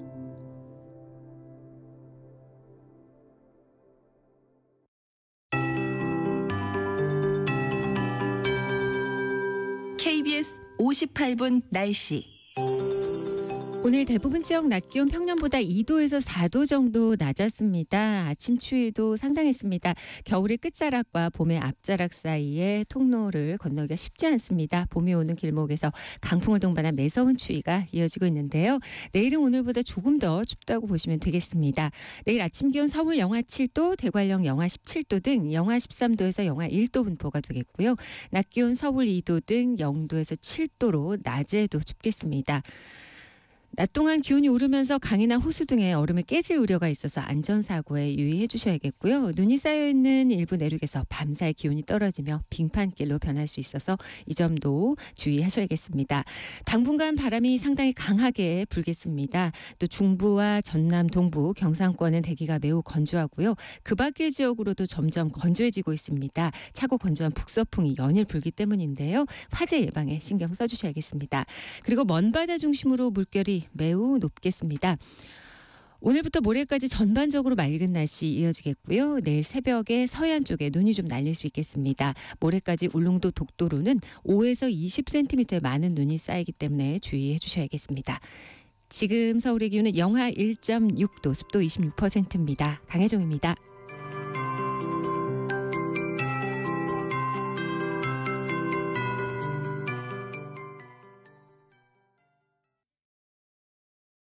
정성을 다하는 국민의 방송 KBS가 6시를 알려드립니다.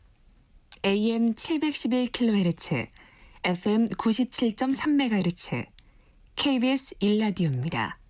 HLKA.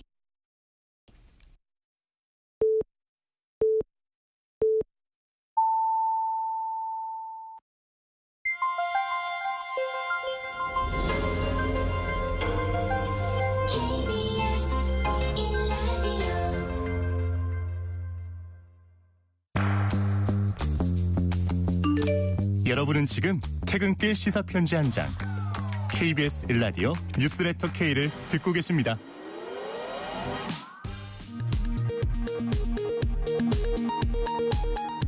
이 시각 라디오 정보센터 뉴스입니다. 한덕수 국무총리는 오늘 오후 헌법재판소의 윤석열 대통령 탄핵 심판 10차 변론에 출석해 비상계엄 선포에 찬성한 국무위원은 없었다면서 형식적, 실체적 흠결이 있었다고 생각한다고 밝혔습니다. 윤 대통령은 변론 시작 5분 만에 자리를 비웠습니다. 오늘 국회 국방위원회에서 비상계엄에 동원된 군 지휘관들에 대한 회유 의혹을 놓고 여야가 충돌했습니다. 민주당은 국민의힘이 김현태 707 특수임무단장의 인사청탁을 받았을 가능성을 제기했고, 국민의힘은 민주당의 곽종근 전 특수전사령관 회유 의혹을 거듭 제기했습니다. 국민권익위원회가 곽종근 전 육군 특수전사령관 등 4명을 공익신고자로 접수받고 이 같은 사실을 담은 안내문을 수사기관에 보냈습니다. 김건희 여사가 지난해 총선을 앞두고 경남 창원 의창 지역구 현역이던 김영선 전 의원에게 전화해 김상민 검사 당선을 지원하라며 선거 후 장관이나 공기업 사장 자리를 주겠다고 말했다는 주장이 제기됐습니다. 김문수 고용노동부 장관이 김구 선생의 국적은 중국이라는 얘기가 있다고 말해 논란을 빚은 가운데 강정의 국가보훈부 장관이 일제강점기 우리 국민의 국적은 한국이며 김구 선생의 국적 역시 명백한 한국이라고 밝혔습니다. 지금까지 라디오 정보센터 뉴스 편유희였습니다.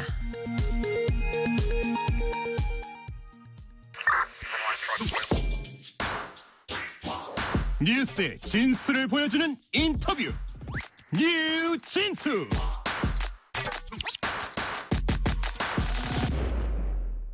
일제 강제동원 피해자 유족들이 정부의 제3자 변제안을 통하지 않고 일본 기업의 돈을 직접 받아낸 첫 판결 사례가 나왔습니다. 일본 기업이 소송 중에 강제 집행당하지 않으려고 법원에 공탁했던 돈을 손해배상금으로 받게 된 것입니다. 유족 측 대리인단 일원인 임재성 변호사 전화 연결해서 자세한 내용 살펴보겠습니다. 임재성 변호사님 안녕하세요. 예, 안녕하세요. 네, 그동안 고생 많으셨고요. 자, 예. 2023년 외교부는 대법원으로부터 배상 확정 판결 받은 일제 강제동원 피해자들에게 일본 기업 대신 한국 기업 돈, 민간의 돈이라는 표현도 쓰는데요. 배상금 지급하는 제3자 변제안 마련했습니다. 이 문제가 이제 거슬러 올라가면 1965년 한일 수교 때로 이제 거슬러 올라가는데 제3자 변제안이 나올 때까지 또 한일 수교 65년부터요. 어떤 역사적 배경이 있었습니까? 이 문제와 관련해서. 예, 그 역사적 배경 말씀드리기 직전에 사실관계 하나만 좀 확인하고 싶은데요. 네네. 여기 처음에 앵커께서 얘기하신 거는 공탁금을 피해자 측에서 수령했다라고 말씀하셨는데, 요거는 이번 주에 나온 판결과 관련된 사안은 아니고, 네네. 좀 다른 사건에. 요거는 또 다른 사건인가요? 예. 그래서 그거는 아마 뒷부분에서 네네. 말씀을 드리면서 정리할 수 있을 것 같아서, 이거는 공탁금을 수령한 사건은 아니고, 미쯔비시 중공업이 국내에 갖고 있는 채권에 대한 한 8,500만 원 정도를 이제 피해자 측이 받을 수 있다라는 판결이 나왔고요. 네. 말씀하신 것처럼 사실 일제 타치조센 그 얘기인가요?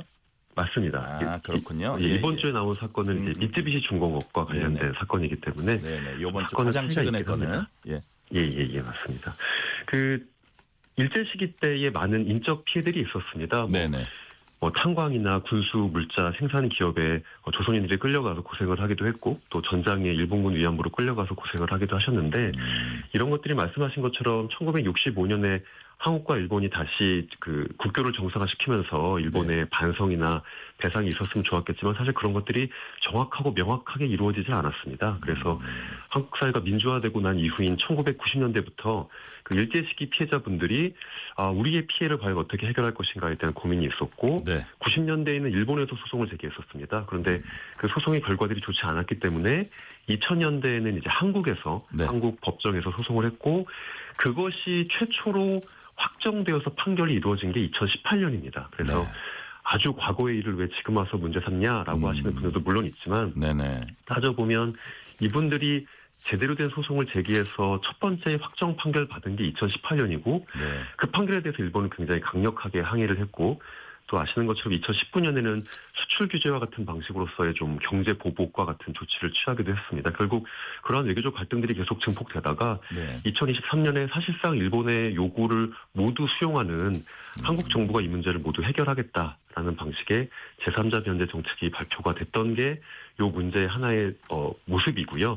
근데 그 제3자 변제에 반대하는 피해자들은 나는 일본 기업으로부터 사과와 배상을 받고 싶지 한국 정부의 돈을 받는 건 원하지 않는다라고 해서 계속 자신의 절차를 진행해 나갔던 것들의 한 모습이 이제 이번 주에 선고된 판결의 모습입니다. 아, 그렇군요. 그러니까 한국 기업의 돈을 받을 이유가 없다. 일본 기업의 돈을 꼭 받아야겠다 하고 이제 절차를 진행하셔서 일단 1심에서 뜻을 이루신 거라고 이제 말씀을 하셨어요. 그죠? 예. 근데 이제 제3자 사람들이 잘 이해를 못 할까 봐. 근데 왜 정부는 2023년에 한국 기업의 돈, 우리 민간의 돈으로 어떤 지급을 하는 일종의 절충안이라고도 할 수 있는데, 예를 들어서 만약에 포스코한테 돈을 받으면 포스코가 좀 일본의 도움 한일 수교 때 들어간 돈이 거기 들어갔으니까 그런 논리도 있었던 걸로 제가 기억하는데, 정부의 논리는 뭐였죠 그때? 사실 그때의 정부의 표현들은 한국과 일본 사이의 관계가 안 좋아졌던 건 사실입니다. 2018년 대법원 판결에 대해서 일본이 굉장히 부정적으로 국제법을 위반한 판결, 약속을 지키지 않는 국가라고 해서 비난들을 좀 표현을 했었는데, 결국 일본은 그 입장에서 계속 변동하지 않고 이 대법원 판결을 없애지 않으면 한국과 일본 사이에서의 기존에 있었던 정상적인 외교 관계가 계속 유지되기 어렵다라고 하는 식의 이제 아주 강경한 입장을 계속 유지를 했고, 그 상황에서 한국은 결국 제3자 변제라는 건 누군가가 변제하는 것보다 더 중요한 건 판결로서 확정된 채권을 없애는 겁니다. 그래서 한국이 결국 이 채권을 우리가 없애겠다 하는 식의 이야기를 했던 것이고요. 그때 혹시 기억나시는지 모르겠지만 박진 외교부 장관이, 전 외교부 장관이 물컵론을 이야기를 했습니다. 그래서 물컵론이요? 일단 지금은 일본의 요구 조건을 다 들어줘서 물컵의 반을 우리가 먼저 채웠다. 그래서 일본이 그 물컵의 나머지 반을 채워주길 희망한다 라는 방식으로, 당시의 제3자 변제는 사실 일본의 요구를 모두 다 들어주는 조치였다라는 게 정부에서도 인정하는 사건이었었는데, 이후에 일본이 나머지 반잔을 채우지 않았다는 건 지금은 좀 주지의 사실입니다. 그래서 결국은 일본의 압박에 한국 정부가 좀 좀 외교적으로 굴복한 하나의 정책이라고 피해자 측에서는 좀 평가하고 있습니다. 아, 그렇군요. 그런 과정에서 이제 변제안도 나왔고, 이번에 그래도 일본 기업으로부터 직접 받는 게 맞다고 해서 이제 그 유족들이나 그 당사자가 중간에 뭐 돌아가신 분도 있고 그랬다고 하더라고요. 예. 자, 변호사님 지금부터는 좀 이번 판결 내용을 좀 아까 말씀하신 거하고 살짝 겹칠 수도 있지만 좀 자세히 짚어볼게요. 앞서서 이제 추심금 소송 이렇게 말씀을 하셨는데 강제 동원 피해자 유족들이 소송에서 이렇게 요구한 게 처음이라고 합니다. 일단 처음인 건 맞습니까? 이게? 예, 그러니까 본안 판단과 집행 사건이 이렇게 나눠지는데요. 네네. 그러니까 말씀드렸던 것처럼 2018년 대법원에서 일본 기업이 한국 피해자에게 손해배상을 해야 된다라고 네. 하는 이제 본안 판단은 이루어졌습니다. 그게 확정이 된 거죠. 예. 그리고 나서 일본 기업이 피해자들에게 배상금을 지급했다면 좋았겠지만 그런 지급들을 계속 외면하고 거절했기 때문에 그럼 그 일본 기업의 한국 내 자산을 찾고 그 자산에 대한 이제 집행 사건을 했던 것이죠. 네. 집행 사건 중에 이렇게 1심 판결이 난 건 이번이 처음이 맞습니다. 그렇군요. 자, 그렇다면 1심 판단한 판결 내용을 다시 한번 이렇게 좀 정리를 해주세요. 가장 중요한 건. 이게 결국 뭐 불법 행위가 있었고 배상을 해야 된다라는 건 이미 2018년에 확정이 됐기 때문에 그러니까요. 결국 여기서의 핵심은 일본 기업의 자산이 맞는지였습니다. 그리고 그 자산이 있다면 그 얼마였는지. 네. 그래서 지금 저희가 압류하고 이번에 1심 판결을 받은 자산은 미쯔비시 중공업의 채권입니다. 네. 금전 채권. 그래서 미쯔비시 중공업이 한국 기업으로부터 받을 돈이 있었다라는 걸 저희가 확인을 했고요. 그래서 그 받을 채권에 저희가 압류 추심을 걸었고 법원의 판단은 한국 기업이 미쯔비시 중공업에게 줄 돈을 피해자들에게 대신 줘라라는 판단입니다. 그걸 이제 추심금 소송이라고 합니다. 어쨌든 미쯔비시 중공업에 줄 돈이고 미쯔비시 중공업이 다시 피해자들에게 줄 돈이라면 중간에 미쯔비시 중공업을 빼고 돈을 줘야 될 한국 기업이 바로 피해자들에게 돈을 줘도 된다라는 거죠. 그러니까요. 지금 변호사님이 2018년 판결 얘기한 거는 대법원 배상 확정 판결 얘기하시는 거잖아요. 예, 맞습니다. 거기를 토대로 해가지고 이제 이런 판결도 나온다고 볼 수 있는 거잖아요. 근데 맞습니다. 그때 그 대법원 배상 확정 판결 내용도 한번 말씀하시는 김에 조금 소개를 해주세요. 저희가 강제동원 소송, 강제동원 판결이라고 이야기를 합니다. 그 강제동원에 대한 단어의 문구를 좀 확인할 필요가 있는데요. 기본적으로 동원이라는 건 조선에 있던 사람들이 일본에 있는 일본 기업이나 탄광으로 끌려가서 거기서 혹독한 노동을 했다라고 했을 때 동원이고요. 그 강제라는 건 실제로 이분들이 일본 기업으로 갈 때 좀 거짓말이 속습니다. 뭐 가면 기술을 배울 수 있다, 학교를 다닐 수 있다, 돈을 많이 벌 수 있다라고 해서 기망을 통해서 일본으로 가는 경우가 있었고 또 정작 일본 기업에 갔을 때는 좀 갇혀서 쉽게 말하면 근로를 계속 할 수밖에 없는 노예 상태에서 또 열악한 식사, 또 강제 저축이라고 해서 임금도 직접 받지를 못했습니다. 임금을 직접 주면 도망간다고 해서 그래서 강제 저축이 되고 또 아주 위험한 노동에 노출되어 있었던 그래서 조선에서 일본으로 가는 과정에서의 불법. 뭐 속이고 사기를 하는 그리고 일본에서 노동을 하는 과정에서의 불법 두 가지를 모두 강제 노동이라고 강제 동원이라고 이야기를 하고 대법원은 그것이 불법 행위였다. 그래서 일본 기업이 한국 피해자들에게 배상을 해야 된다라고 인정을 한 것이죠. 인정을 한 거라 이거죠. 자, 그러면 이제 대법원 배상 확정 판결 내용도 이제 말씀을 해주셨는데 그 2018년에 그렇게 확정 판결이 나면 그냥 뭐 저항 없이 이렇게 받을 수 있었으면 좋겠는데 안 주고 이제 그러다 보니까 외교 문제로도 비화되고 이러다 보니까 지금 1심 판결이 날 때까지 그렇게 온 거죠, 지금까지. 그 사이의 과정을 조금 설명을 해 주세요. 그러니까 이미 1945년 이전에 있었던 불법 행위들이 뒤늦게 법원을 통해서 확인됐는데 이거를 일본 기업들이 좀 뭐라고 그럴까요? 겸허한 자세로 그때 그런 일이 있었고 또 피해자들에게 뭐 적절한 방식의 이제 배상과 금전지급을 하겠다라고 했다면 얼마나 좋았을까마는 일본 기업은 정말 강경했었고요. 또 일본 정부까지도 이 문제에 참여를 해서 절대로 이 판결을 우리가 수용할 수 없다라고 이야기를 했기 때문에 아까 말씀하신 대로 뭐 약속을 지키지 않는 나라다 이런 식으로 외교적 문제로 자꾸 일본이 또 띄웠잖아요. 그런 상황에서 사실 피해자들이 할 수 있는 일이라고는 다시 사실은 뭐 법적인 구제 절차를 기댈 수밖에 없는 것이고 그러니까요. 그렇게 했을 때는 국내에 있는 일본 기업의 자산들, 뭐 일본 제철이나 미쯔비시 중공업의 국내 자산에 대한 집행 절차를 이미 2019년 1월부터 했습니다. 네. 2018년 대법원 판결 직후부터 했었는데 그 과정이 왜 이렇게 늦어졌냐라고 한다면 그 과정마다 네. 일본 기업이 고용한 한국에서 가장 비싼 변호사분들이 이 절차의 모든 불복을 다 하셨어요. 네. 뿐만 아니라 그 절차가 진행되기 위해서는 일본 기업으로 송달되는 과정이 있어야 되는데 또 거기서 일본 외무성이 그 서류 송달을 막고 늦추는 방식들의 좀 부당한 조치들을 했기 때문에 네. 예, 이미 2019년부터 일본 기업이 주지 않으면 우리 일본 기업의 자산으로서 우리가 변제받겠다라는 절차가 이루어졌지만 계속 지연됐던 과정이 있습니다. 네.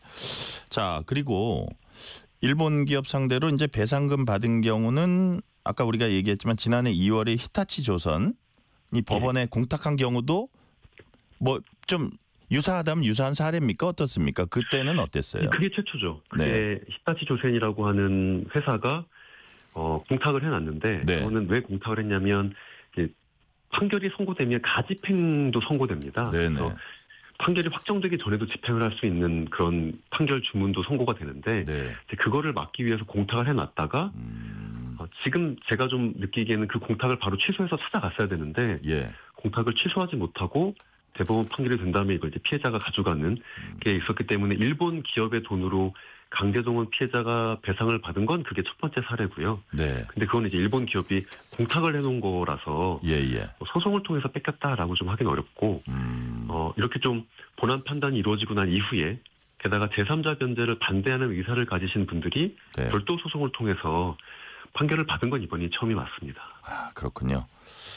자, 뭐 아까 말씀 중간중간에 조금 말씀하시긴 했지만 이번 1심 승소로 일본 기업이 배상하라는 취지 소송에 법원이 뭐 길을 좀 터줬다 이렇게도 의미를 부여할 수 있잖아요. 그래서 우리 변호사님이 소송 대리인으로서 이번 1심 판결의 의미를 한번 다시 좀 정리를 해 주세요. 뭐 말씀드렸던 것처럼 2000년부터 국내에서 소송이 시작되어서 네. 그 역사만 놓고 봐도 거의 25년 정도의 강제동원 소송의 역사가 있는 거고 네네. 사실 그 과정에서 안타깝게도 피해자분들이 많이 돌아가시고 또 그렇게 된 상황입니다. 또 소송이라는 게 언제까지는 계속 할 수 없는 거여서 예. 지금 현재 법원에서 계속되는 소송도 이제 어느 정도는 이제 뭐 끝나가고 있는 상황인데요. 아, 그렇군요. 일본 기업이 이 소송에 응하지 않고 또 변제하지 않겠다라고 하는 상황에서 한국 정부가 제3자 변제라는 정책을 통해서 네. 일본 기업 대신 우리가 이 판결을 이행하겠다. 사실 판결 이행은 아니죠. 그냥 채권을 없애겠다라고 하는 좀 피해자 측으로서는 좀 부당한 조치가 이루어지고 있는 상황에서 네. 결국 이 강제동원 운동, 강제동원 소송이라는 것이 어떻게 기억되고 기록될 것인가 이 문제로 놓고 본다면 일본이 강력하게 항의했고 그것에 뒤따라간 한국 정부가 피해자들의 판결을 모두 없앴다라고 결론이 날 것인지 네. 아니면 그러한 정책에도 반대해서 나는 일본 기업에게 계속 싸워왔던 피해자 중 일부는 결국 일본 기업, 미쯔비시 중공업에게 배상을 받았다라고 기록이 될 것인지의 문제라고 본다면 네. 이번 1심 판결이 후자로서 우리 강제동원 피해자들의 소송의 역사를 기록되고 기억될 수 있는 가능성을 만들어준 판결이라고 생각이 듭니다. 아주 의미 있는 판결이라고 보시는 건데 우리 임재성 변호사님 보시기에 지금 자주 만나실 테니까 소송 당사자인 유족들 분위기는 지금 어떻습니까? 뭐 이 사건은 딱 그 피해자 한 분의 자녀들입니다. 아, 그렇군요. 예, 정창희 선생님의 미쯔비시 중공업에 동원되셨던 정창희 선생님의 부인분과 자녀분들인데요. 네. 사실 뭐라 그럴까요?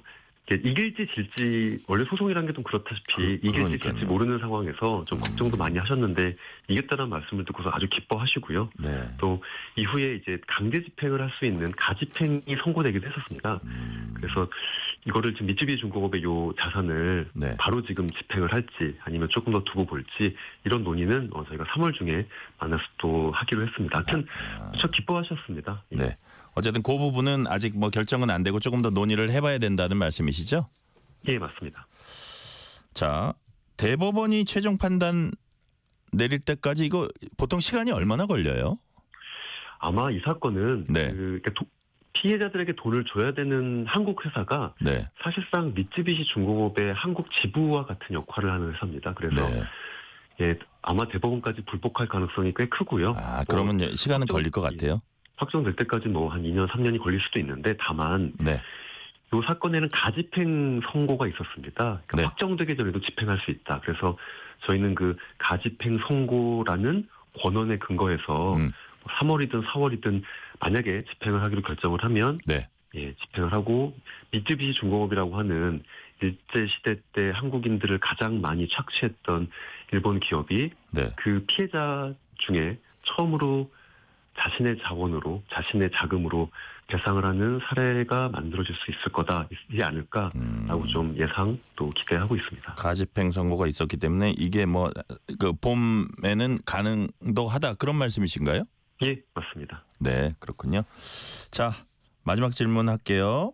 임재성 변호사님은 인권 문제 특히 관심 갖고 활동하고 계신 걸로 알고 있습니다. 많은 사건들 중에 일제 강제 동원 피해자 관련 소송에 특히 애정을 갖게 되신 이유 먼저 설명해 주시고요. 앞으로 포부도 좀 말씀해 주세요. 예, 저는 사실 이 문제를 민족의 문제나 국적의 문제라고 생각하지 않고 있습니다. 그렇게 생각하시고 분석하실 수는 있겠지만 저는 이게 전쟁의 문제라고 생각하고 있고요. 결국 전에 1945년 이전에 일본이 전쟁으로 치달아가면서 여러 식민지의 자원들을 착취했죠. 물적인 자원, 인적인 자원을 착취했는데 결국 부당한 전쟁을 벌인 국가와 그 전쟁에 참여한 자들은 반드시 책임을 지게 된다라는 것들을 확인하는 소송이라고 생각합니다. 미쯔비시 중공업이 전쟁에 가장 앞장서서 군수물자를 제작했던 기업이기 때문에 그렇게 군수산업에 큰 기여를 하면서 전쟁을 같이 수행했던 기업들의 책임은 전쟁이 끝나고 아무리 오래 지나도 물어야 된다라고 하는 좀 원칙을 갖고 있고요. 그리고 앞으로는 사실 피해자분들의 연세가 많으십니다. 돌아가신 분도 있고 또 유족분들이라고 해도 연세가 많으신데 그분들이 더 연세 드시기 전에 이 문제에 대해서 최소한 일본의 사과를 꼭 받고 싶고 그렇게 우리의 역사가 기록될 수 있기를 희망합니다. 네. 살아계실 때 일본의 사과까지 받고 싶다는 말씀까지 오늘은 듣겠습니다. 지금까지 일제 강제동원 피해자 유족들을 대리해 소송을 진행하고 계신 임재성 변호사였습니다. 변호사님 말씀 감사합니다. 예, 감사합니다. 퇴근길, 당신과 함께 읽는 세상 이야기. KBS 1라디오 뉴스레터 K.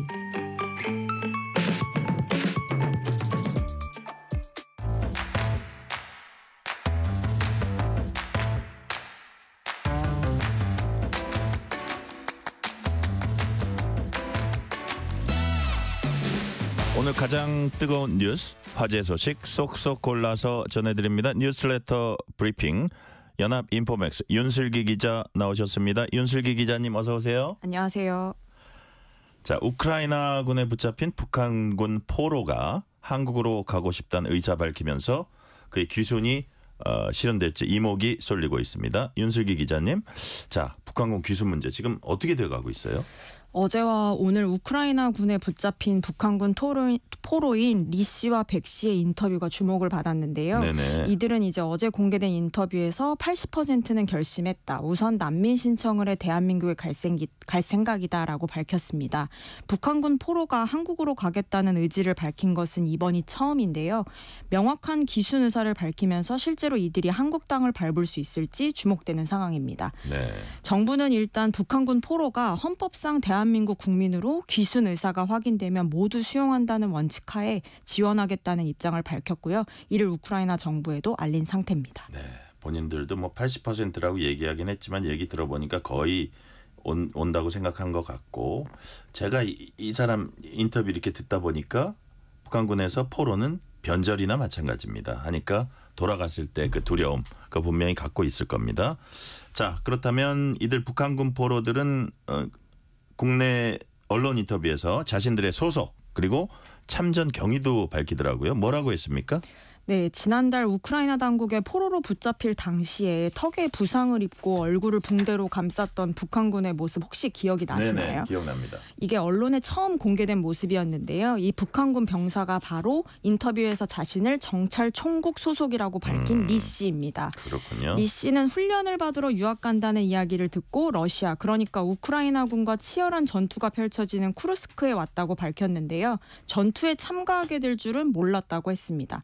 정찰 저격수였던 26세인 리 씨는 작년 10월 초 북한을 떠나 러시아 블라디보스토크에서 훈련을 하다 참전하게 되는 줄 모르고 쿠르스크로 이송된 겁니다. 네. 오늘 이제 리 씨와 함께 인터뷰에 응한 21세 소총수 백 씨 역시 가족에게도 비밀로 한 채 유학으로 알고 파병됐습니다. 이들은 인터뷰에서 무인기와 포 사격으로 파병원 부대 전우가 거의 다 희생됐다고 밝히기도 했는데요. 이제 이들 모두가 자신들이 이제 어떻게 참전하는 줄도 모르고 파병된 걸로 인터뷰에서 밝혔습니다. 네. 자, 그렇다면 우리 정부는 우크라이나 측과 언제부터 이제 귀순 위한 협의랄까요? 이런 걸 들어갈 걸로 보세요? 앞서 말씀드렸듯이 이제 외교부는 북한군 포로가 한국행을 요청할 경우에 전원 수용한다는 기본 원칙을 밝혔는데요. 관련 법령에 따라 필요한 보호와 지원을 제공해 나가겠다는 입장입니다. 전쟁 포로 처우에 관한 제네바 협약에 따르면 네. 교전 중에 붙잡힌 포로는 전쟁이 끝나면 지체 없이 석방해 본국으로 송환해야 한다고 규정하고 있는데요. 근데 이제 본인들이 한국행을 원하고 있기 때문에 이에 반해 북한으로 돌려보내는 것이 국제법상 강제 송환 금지의 원칙에 위배된다는 뜻으로 보입니다. 또 공개적으로 한국행을 원한다고 밝히기까지 했는데 북한으로 돌아가게 될 경우 심각한 인권 침해 위협에 직면할 수 있다는 점도 고려사항이 될 것으로 보입니다. 일단 정부는 우크라이나 정부의 공식 입장은 전달했는데 네네. 아직 귀순과 관련한 협의가 본격적으로 시작한 단계는 아닙니다. 리 씨의 귀순 의사가 언론을 통해 공개되기는 했지만 직접 그의 진위를 확인하는 게 먼저라는 겁니다. 네, 진위 확인이 먼저다라는 말씀이시네요. 자, 북한군 포로 귀순 문제 관련해서 또 정치권에서는 지금 어떤 목소리 좀 나오고 있습니까? 네, 국민의힘에서는 오늘 우크라이나에 잡혀있는 북한군 포로들 가운데 대한민국 귀순을 원하는 청년이 있다면 안전히 귀순할 수 있도록 각별한 노력을 기울여야 한다고 정부에 촉구했는데요. 네. 권영세 비상대책위원장은 오늘 국회에서 열린 회의에서 청년이 북한으로 돌아갈 경우 생사를 보장할 수 없다며 네. 우크라이나 포로인 북한군도 헌법상 대한민국 국민으로 이들을 죽음으로 내모는 일이 있어서는 안 된다고 말했습니다. 다만 아직 더불어민주당에선 별다른 입장은 나오지 않은 상태입니다. 지금 그런 상태군요. 자, 다음 주제를 좀 바꿔볼게요. 정부가 법정 노인 연령을 높이는 방안을 추진합니다. 지금 이게 45년 만이죠? 네. 만 65세 이상이면 이제 지하철 무임승차나 기초연금 수급 등 각종 복지 혜택을 받을 수 있잖아요. 그렇죠. 정부가 이 법정 노인 연령을 상향하는 논의를 시작했습니다. 기획재정부 산하 중장기 전략위원회는 어제 회의를 열고 법정 노인 연령 상향을 담은 미래세대 비전 중장기 전략을 발표했는데요. 이 중장기 전략에는 저출산 고령화와 저성장 고착화에 대응하기 위한 정책 과제가 여러 가지로 담겼는데 정부는 노인 연령 조정을 주요 과제로 제시한 겁니다.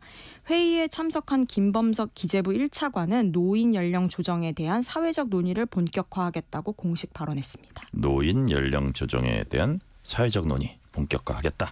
기재부 1차관이 이제 밝혔다는 말씀 해주셨는데 그런데 자 법정 노인 연령을 이번에 이렇게 상향 조정하겠다는 이유가 있을 것 같아요. 이유가 뭡니까? 사실 법정 노인 연령 상향 논의가 어제 오늘 일은 아닌데요. 과거 정부에서도 노인 연령을 올려야 한다는 목소리는 꾸준히 있었습니다. 2019년 박능우 당시 보건복지부 장관은 노인 연령을 70세로 상향하기 위한 논의를 시작하자고 제안했었는데 그래요? 복지 축소를 우려한 고령층 반대가 이어지면서 별다른 진전 없이 흐지부지 됐습니다. 근데 이제 이번에 다시 논의가 시작된 배경은 아무래도 눈덩이처럼 불어나고 있는 복지 지출을 줄여 미래 세대 부담을 줄이려는 의도로 보입니다. 의료기술이 이제 발달하면서 기대 수명 자체는 점점 늘어나고 있는데 노인복지법에 규정된 노인 연령은 1981년 이 법이 만들어진 이후 한 번도 바뀌지 않았거든요. 네. 고령층의 건강 81년이면 지금 몇 년 전이에요? 44년? 네, 45년 했어요. 45년 전. 네. 아, 우리가 아까 45년이라 그랬구나. 네. 와, 오래됐네요. 예, 네. 근데요. 근데 이제 고령층의 건강 상태도 전반적으로 나아지면서 노인이라 여겨지는 나이가 실제로 71세까지로 높아진 점도 영향을 미친 것으로 보입니다. 이제 실제로 빨라진 고령화 시기에 맞춰서 나랏빚이 기하급수적으로 늘고 있기도 한데요. 2008년 494만 1000명이었던 65세 이상 인구가 네. 지난해 말 기준으로 1024만 5천 명까지로 불어났습니다. 1024만 명? 네. 네. 그러다 보니까 이제 정부에서도 연금 지급을 해야 하잖아요. 의무적으로 써야 되는 돈도 급증을 했는데 네. 올해 예산안에 담긴 복지 분야 의무 지출이 183조 6천억 원으로 1년 전보다 12조 원 가량 증가한 겁니다. 그래요. 그러니까 지금 우리가 사실 생각해도 60대를 노인으로 해야 되느냐 그냥 많이 건강하시잖아요. 그리고 네. 활동도 많이 하시고 옛날에는 진짜 한 60 정도만 돼도 뒷방 할아버지처럼 우리가 그렇게 여기고 정말 그렇게 생각했는데 지금 젊은 노인이 너무 많기 때문에 이걸 현실화시키자 이런 건가요? 네, 그렇습니다. 그러니까요.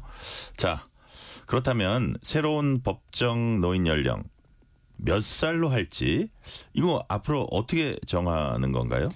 사실 얼마로 몇 세로 올릴지에 대해서는 아직 정해지지는 않은 상태입니다. 이제 그래요? 사실 논의가 막 시작된 단계이기 때문에 정부는 사회적 논의를 통해 정한다는 방침인데요.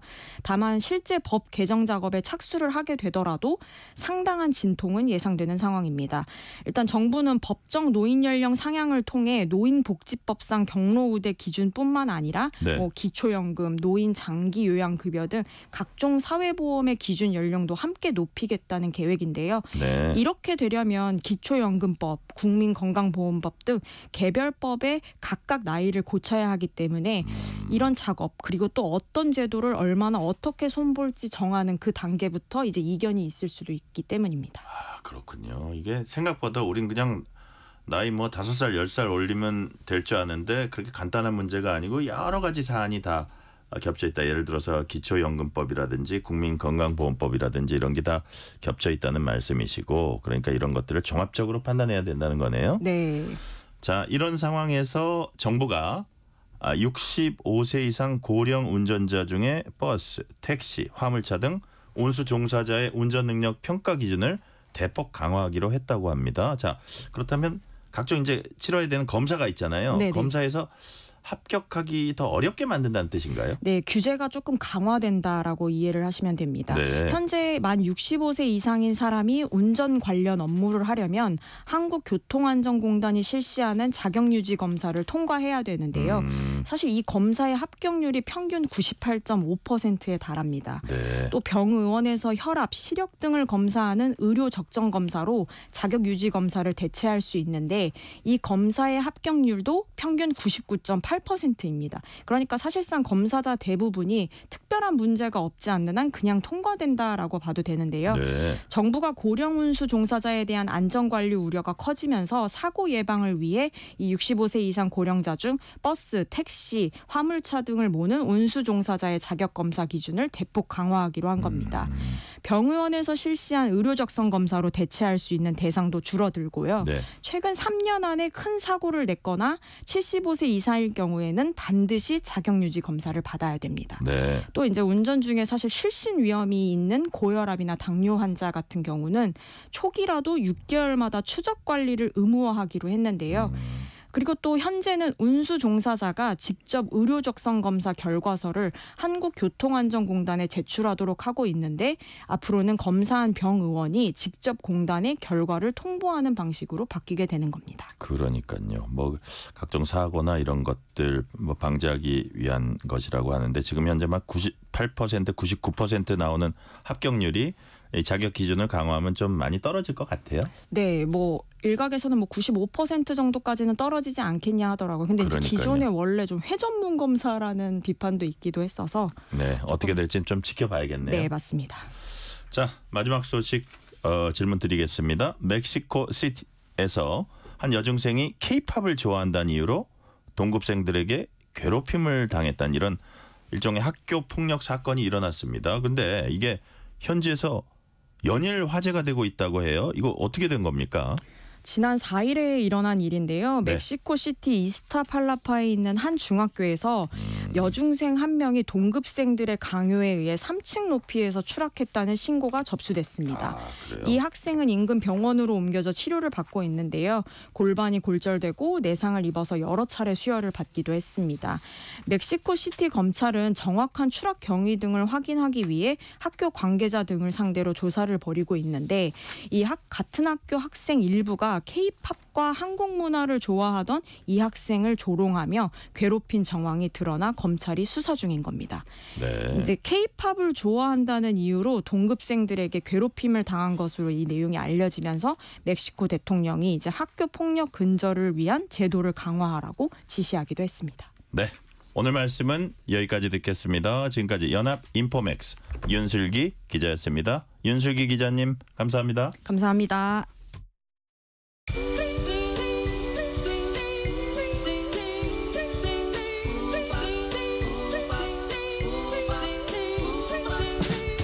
오늘 하루 뉴스를 정리해주는 다정한 편지 한 통.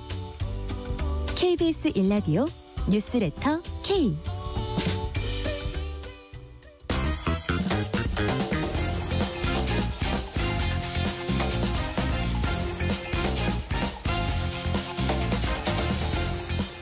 한 주의 스포츠 소식 전해드립니다. 스포츠는 완수. 이번 주 스포츠 뉴스 KBS 김환수 기자와 완수해보겠습니다. 김환수 기자 어서 오세요. 네, 안녕하세요. 자, 오늘은 야구 얘기로 시작합니다. 아까 제가 질문 보니까 정말 흥미진진할 것 같은데, 자 먼저 미프로야구 샌프란시스코 이정후 선수 어깨 부상에서 돌아와서 시즌 준비 한창입니다. 근데 다이빙 캐치 금지령이 내려졌다고요. 네, 사실 뭐 이번 이제 그 23일부터 시범 경기에 나서게 되는데 네. 지금으로서는 뭐 1번 타자 중견수로 나설 가능성이 높아요. 가장 네, 본인에게 네. 익숙한 자리이기 때문에. 근데 현지에서 취재 중인 이무용 기자가 이제 정보를 이렇게 공유해 주는데 네. 멜빈 감독이 시범 경기에서는 이정후 선수에게 다이빙 캐치 하지 마라. 선수 보호 차원? 선수 보호 차원인 것 같습니다. 아, 그렇군요. 사실 다이빙 캐치 왜 그러지? 펜스에 부딪혔는데 왜 다이빙 캐치를 하지 마라? 뭐 이렇게 보실 수 있는데 전체적으로 몸에 이제 그 하중이 더 크게 오기 때문에 그러니까요. 충격이 오기 때문에 일단 선수를 보호하려고 하는 것 같아요. 네. 근데 이제 이정후 선수의 입장에서는 지난해 이제 보통 160경기가 넘는 경기 중에 37경기하고 시즌을 마감했잖아요. 아, 그랬군요. 좀 예. 아쉬웠군요. 그러니까 이제 예. 본인의 욕심을 더 낼 것 같아요. 더 낼 것 같으니까 아마 멜빈 감독이 미리 선수를 단속하는 게 아닌가 싶어요. 그래서 사실 뭐 1번 타자 중견수 본자리에 오는 거 좋은데 10개월 만에 이제 실제 투수를 상대로 타석에 들어서서 이제 그 타격감을 네. 이제 체크를 하는데 공이 10개월 동안 단 한 개도 치지 않았어요. 그러니까 이제 그러면 이 선수가 부상 회복이 안 된 거냐? 아니면 왜 투수가 던지는데 보통 어차피 다 자기 같은 팀 투수니까 알 텐데 굳이 기다렸냐. 이제 그 공을 바라보는 걸 이제 우리가 트래킹이라고 하거든요. 예. 아, 공이 어떻게 변하고 무브먼트가 어떻게 오는 걸 이제 보고 익히는 거죠. 아, 어떤 경로로 여기까지 오는지. 네. 예. 그래서 굳이 몸을 부딪혀서 그 충격을 몸으로 감내하기보다 일단 공의 궤적이라든가 무브먼트를 보고 타격을 실시하겠다. 그 단순히 뭐 그렇게만 본 게 아니라 다른 선수 칠 때 그 우리 그물망 뒤에 가서 그걸 바라보고 있으면서 투수 하나하나를 자기 팀 투수긴 하지만 하나하나를 분석해서 그 메이저리그 처음에 가서 빠른 공에 적응 못했었잖아요. 네. 그런 것들을 적응하는 과정이 아닌가 싶고, 그리고 실제로 이제 그 코치가 던져주는 우리 흔히 하는 배팅볼에서는 굉장히 장거리 타고 많이 나왔다고 해요. 아, 그래요? 예, 그러다 보니까 아까 이제 1번 중견수 그 자리가 되게 편하다 이랬는데 그 멜빈 감독 입장에서는 3번이 좀 불안하거든요. 네. 점수 좀 따줘야 되는데 타석이다 보니까 3번을 한번 쓰면 어떨까 이런 생각을 하고 있는 것 같아요. 그래서 전체적으로 부상 회복 정도가 좋고 타구에 잘 적응을 하게 된다면 3번 타자 중견수 이정우를 볼 수도 있을 것 같은데 일단 시범 경기에서 잘해야 될 것 같아요. 왜냐하면 지난해도 보면 시범 경기 타율이 3할 4푼인가 됐거든요. 네. 굉장히 좋은 거였지만 실제로 경기에 나서서는 2할 6푼밖에 안 됐고 홈런도 2개밖에 치지 못했어요. 그런 걸 봐서는 본인이 아마 누구보다도 더 잘 알고 있을 거예요. 부상에서 회복됐을 땐 더 완벽한 몸을 만들어가지고 또 정말 팀에서 필요한 것을 증명해야 하는 시간. 그러니까요. 예, 이건 뭐 증명이란 말 되게 함부로 하면 안 된다고 그러는데 참가하는 게 아니라 증명해야 된다는 말 때문에 어떤 분 굉장히 좀 힘들어하시던데, 그래서 이정후 선수 스스로도 이제 의욕이 올라오는 것을 최대한 억누르면서 억누르면서 하나하나 생각해가면서 지금 준비를 하고 있다 이런 거기 때문에 아마 정말 이정우 선수가 바람의 손자가 메이저리그에서 증명하는 모습 올 시즌에 보실 수 있을 것 같습니다. 그러니까요. 아까 감독의 다이빙 캐치 금지 그 어떤 보호 조치처럼 의욕이 올라오는 것을 억누르면서 네. 자기 몸을 최대한 100%로 끌어올린다 그런 뜻 같고요. 자, LA 다저스의 김혜성 메이저리그 루키 신인입니다. 슈퍼스타들이 가득한 팀에서 진정한 이제 생존 경쟁에 돌입했다고 볼 수 있는데 말이 시범 경기지 이게 사실 주전 경쟁 아닙니까? 사실상 그렇죠. 그렇죠. 왜? 딱 예. 일단 LA 다저스 하면 딱 떠오르는 게 오타니. 그러니까요. 무키 배치. 옆에 이게 프리먼. 오타니가 되게 귀여워한다는 건 좀 미안한 얘기지만 되게 좋아하는 것 같은데 네. 화면상 보니까. 화면상 굉장히 칭찬도 많이 해주고 그러니까. 어떻게 보면 예. 그 LA 다저스에 적응하는데 가이드 같은 역할을 지금 해주고 있어요. 아, 그거 얼마나 고마워요, 네. 사실. 그 슈퍼스타가. 그러니까 그런 슈퍼스타들이 질비한 상황 스프링 캠프에 가서 주눅이 들만도 한데 이 선수도 또 굉장히 또 만만치 않습니다. 지금 봐서는 9번의 이루수 가능성이 제일 높지 않겠냐 이렇게 파악하고 있거든요. 왜냐하면 지난번에 전해드렸듯이 주전 이루수인 게빈 럭스 선수가 신시내티로 이적을 했어요. 네. 그러니까 원래 2루를 맡으면 되는데 물론 이제 라이벌들이 있어요. 토니 에드먼 뭐 한국계 선수 있고 또 이제 에르난데스라고 재계약을 했어요. 사실 이 선수하고 재계약을 하지 않았으면 이루수 가능성이 훨씬 더 높았는데 네. 재계약을 했기 때문에 이 선수도 주전 경쟁을 펼칠 거고 또 이제 크리스 테일러라고 하는 이제 내야에서 뭐 여기저기 다 갖다 놔도 되는 선수가 있거든요. 네. 그렇다 보면 결국은 김혜성 선수가 이들과의 경쟁에서 이겨야 되는데 수비는 굉장히 잘하고 있는 것 같아요. 무키 배치 선수가 굉장히 뭐 기회도 많이 주고 막 한마디 길을 막 살려주는 거죠. 네, 네. 길을 막 살려주다 보니까 뭐 사소한 송구 하나에도 막 박수가 나오고 또 아까 말씀하신 것처럼 오타니가 옆에서 막 응원을 해주니까 네. 일본 팬들도 김혜성 저 친구는 정말 오타니하고 친한가 봐 아니면 오타니하고 잘 맞출 수 있을 건가 봐 네. 이런 생각을 하는 것 같아요. 그래서 굉장히 기회를 많이 주는데 이쪽에 로버트 감독이 그런 말을 합니다. 김혜성이라는 선수는 지금 보면 수비로 경기의 흐름을 바꿀 수 있는 선수다. 한마디로 게임 체인저가 될 수 있다라는 거죠. 왜냐하면 이루스가 좀 약했기 때문에. 사실 뭐 지난해 3할 2푼 쳤고요. 홈런 11개 쳤고 도루도 30개 했어요. 그리고 이제 연습 경기에서 홈런을 3개 정도 쳤는데 이게 어떻게 보면 굉장히 그 중요한 포인트일 수 있어요. 그래서 김혜성 선수가 올해 아니면 그 개막전 26명에 들을 수 있는 방법은 네. 시범 경기에서 결국은 많이 출루하고 도루를 많이 해야 되는 거예요. 그렇군요. 왜냐하면 작년에 기억하시잖아요. 오타니라는 선수가 54개 홈런과 59개의 도루를 했어요. 그러니까요. 근데 그 도루가 예전에 비하면 거의 3배 가까운 숫자였거든요. 근데 오타니 선수가 올해는 뭐 던질지도 모르잖아요. 예. 던지면 그 공백, 도루를 하고 장타를 쳐줄 수 있는 공백을 누가 메꿔줄 거냐. 물론 뭐 무키베치나 뭐 프리만 같은 선수가 있지만 그 선수들 가기 전에 하위 타선에서 그것을 연결해주는 김혜성의 역할. 그러면 9번 타자 2루수로 나와서 적당한 때 한 방씩 터트려주면서 네. 필요할 때 도루를 해줘서 그 득점 위치에 가 있어준다면 뒤에 받치고 있을 뭐 무키베츠, 프리먼이 아무래도 쉽게 경기를 풀어갈 수 있어서 강한 인상을 심어줄 수 있을 것 같아서 뭐 지금 시범 경기 굉장히 잘하고 있어서 40인 명단엔 들 것으로 보이는데 네. 개막전에는 26명 명단 안에 들어야 비행기를 타고 일본 도쿄 개막전에 올 수 있습니다. 그렇군요. 네. 근데 작년 보면 26명보다는 한두 명 더 비행기를 탈 수 있을 가능성이 높아요. 그렇다면 올해 시범 경기에서 누구보다 많이 출루하고 빠른 발을 보여주면서 도루하면서 수비 위치에서는 안정적인 수비를 가져가 준다면 뭐 정말 이제 그 훈련 캠프에 보면 It's time for 해성 베이스볼이라고 되어 있거든요. 네. 지금은 김혜성의 야구하는 시간이라고 그러는데 그 시간을 도쿄에서 만들 수 있을지 아니면 미국 본토에서 만들 수 있을지 결국은 출루와 도루에 달려있는 것 같습니다. 자, 도쿄행 개막전을 위한 도쿄행 비행기를 탈지 이것도 우리가 이제 주목할 부분이고 이렇게 김혜성을 계속 북돋아주고 있는 오타니 쇼헤이가 투타 경업 복귀 준비에 나섰다고 합니다. 아직 불펜 투구일 뿐인데 일본 대표팀 감독까지 미국으로 날아가서 공 하나하나를 지켜본다. 막 미국 언론, 일본 언론들이 주목하고 있나 보죠. 네, 일본 대표팀 감독이 사실 선수 보러 비행기 타고 간다고 한다면 일본 야구협회에서는 뭐라고 할까를 고민해 보면 그러니까요. 근데 이게 굉장히 중요한 의미가 될 수 있다고 판단을 하는데 네. 왜냐하면 슈퍼스타 오타니가 공을 던질 수 있느냐의 문제도 있지만 그 옆에 있는 그 일본 대표팀 선수도 출신들을 한번 바라봐주면 좋을 것 같아요. 왜냐하면 오타니 선수가 물론 잘 치고 뭐 주장으로서 2023년 월드 베이스볼 에서 우승할 때 중요한 역할을 했는데 거기에 이번에는 사사키라고 하는 선수가 합류했고 야마모토라는 선수가 이미 있었습니다. 그렇게 되면 거포의 오타니와 투수가 될 수 있는 선발이 될 수 있는 3명의 투수가 있어요. 예. 그러면 제가 일본 감독이라도 갈 것 같습니다. 그러니까 이바나 히로츠키 감독이 아무래도 갈 것 같고 근데 가서 그것만 보고 오면 좀 억울하잖아요.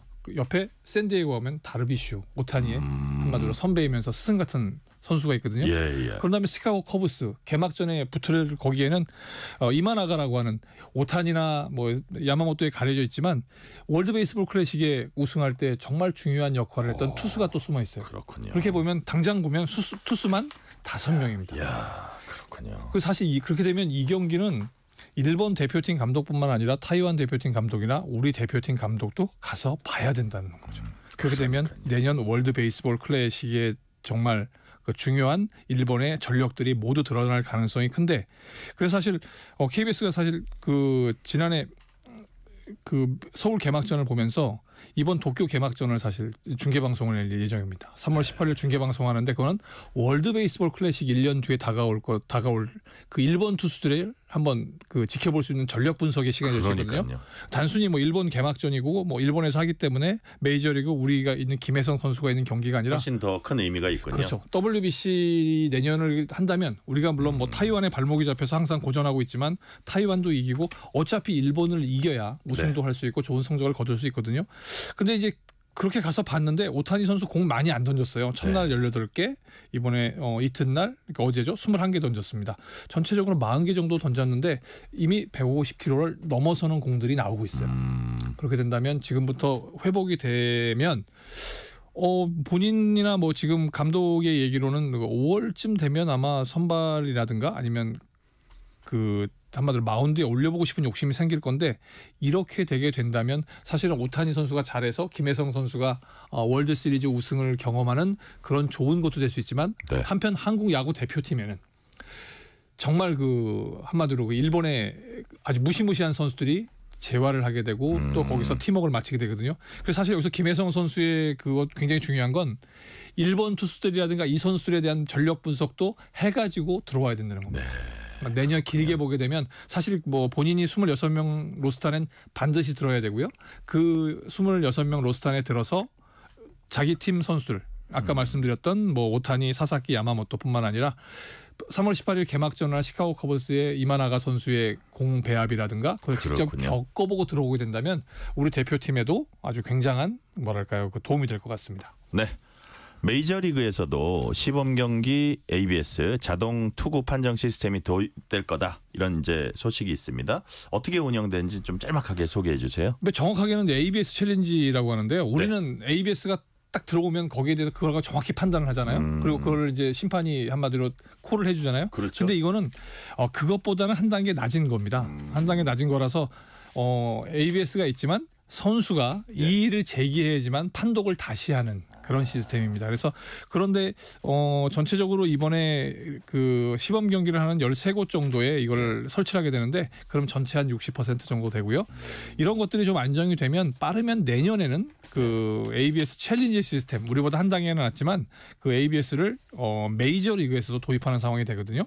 뭐 팀당 2번씩 기회를 준다 그러고 뭐 한 번 예를 들어 판독을 요청했는데 그 심판 판정이 맞았다. 그러면 한 번이 날아가 버립니다. 그러니까 한마디로 이 신청도 그 우리 다른 종목에서 하듯이 굉장히 주의를 줘야 되고요. 한편으로는 이제 이런 걸 하게 되면 그 포수가 프레이밍이라고 하거든요. 던진 공을 이렇게 막 그 미트를 옮겨가면서 마치 스트라이크 존에 들어온 것처럼 하는 것들이 있는데 그것에는 이제 심판들이 더 이상 속지 않겠죠. 왜냐하면 공의 궤적이 이미 그 이제 ABS에 찍혔기 때문에 이런 것들을 보게 되면 아무래도 가장 빠른 경기는 이제 내일이거든요. 다저스하고 시카고 컵스에 나올 가능성이 있는데 이것들을 보고 만약에 이게 좀 불안하다고 한다면 메이저리그의 ABS 도입은 조금 더 미뤄질 수도 있습니다. 네. 자, 문자 2개 소개해 드릴게요. 3253님이 꽃필 때쯤 시작되는 프로야구 시즌 김한수 기자님이 전해주실 야구계 소식에 벌써부터 가슴이 뜁니다. 0184님이 반갑습니다. 완수타. 메이저리그에 진출한 모든 선수들 제발 부상 없이 최고의 실력 발휘하기를. 짧게 한 말씀 해주시죠. 청취자 여러분한테 최선을 다해서 전해드릴 거고요. 사실 그 토요일마다 이제 KBS ETV에서 프로야구를 중계하기 때문에 저도 어디 못 가고 계속 경기를 보게 될 것 같습니다. 네. 재미있는 소식들 전해드리겠습니다. 자, 지금부터는 프로축구 K리그 얘기입니다. 개막전부터 이변 속출하고 있습니다. 지난해 우승팀이 2부 리그 승격팀에게 일격을 당했어요. 네.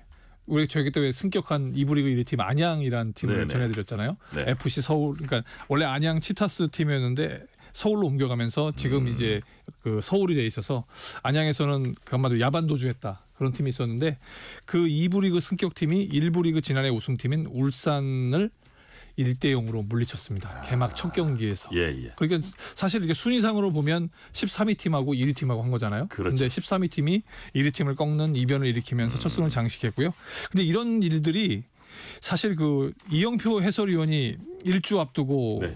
그 전망한 것에서 정말 기적같이 아니면 정말 예언들이 적중을 했는데 예. 이번에 우승팀에는 울산, 서울, 전북, 대전이 가능성이 높다. 그리고 작년에 강원처럼 올해 파란을 일으킬 팀이 있을 건데 네. 그 팀이 자기 생각에는 안양인 것 같다. 벌써 2개가 맞았거든요. 네네. 근데 왜냐면 왜 2개가 맞았냐 그러면 대전이 포항하고 그러니까 지난해 6위 팀이죠. 6위 팀하고 경기에서 3대0으로 승리를 거뒀는데 그때는 이제 그 국가대표 공격수인 주민규 선수가 이적을 했어요. 네. 이적하자마자 2골을 넣었습니다.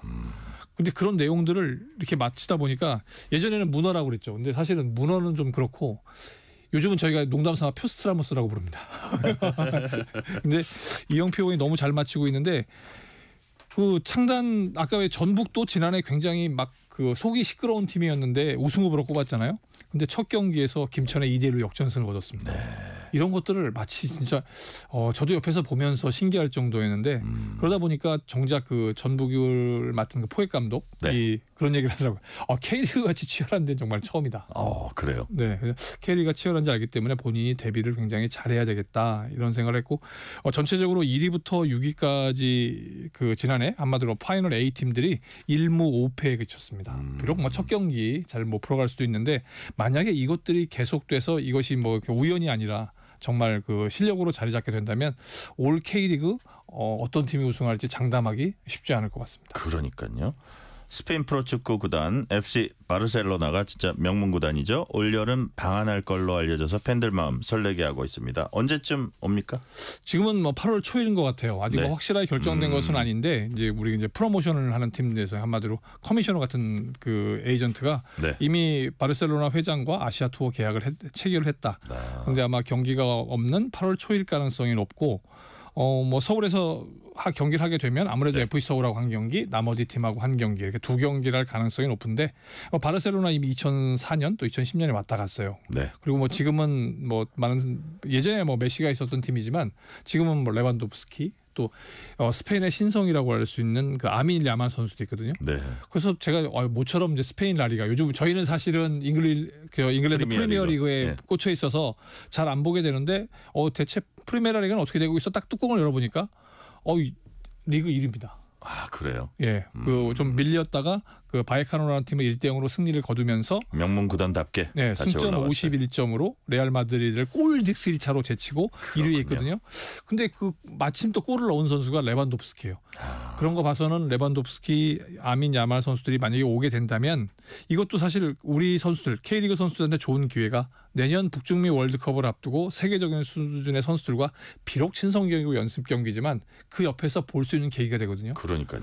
해외 빅리그에 나가 있는 선수들은 어떻게든 뭐 유럽 챔피언스 리그나 이런 곳에서 볼 수가 있는데 우리 K리그 선수들 같은 경우에는 그런 기회가 없잖아요. 근데 이게 정말 잘 살리면 정말 그래서 아민 야말 같은 선수하고 잘 겨뤄서 그 선수의 물론 뭐 같은 조에 될 가능성은 없습니다만 만약 스페인과 같은 조가 된다면 무적함대 스페인을 깰 수 있는 또 나름의 전략을 세울 수 있는 길이 되지 않을까 싶습니다. 네. 2차례 연기된 대한축구협회장 선거 일주일 앞으로 다가왔습니다. 네. 자, 선거전이 또 과열되고 있다면서요.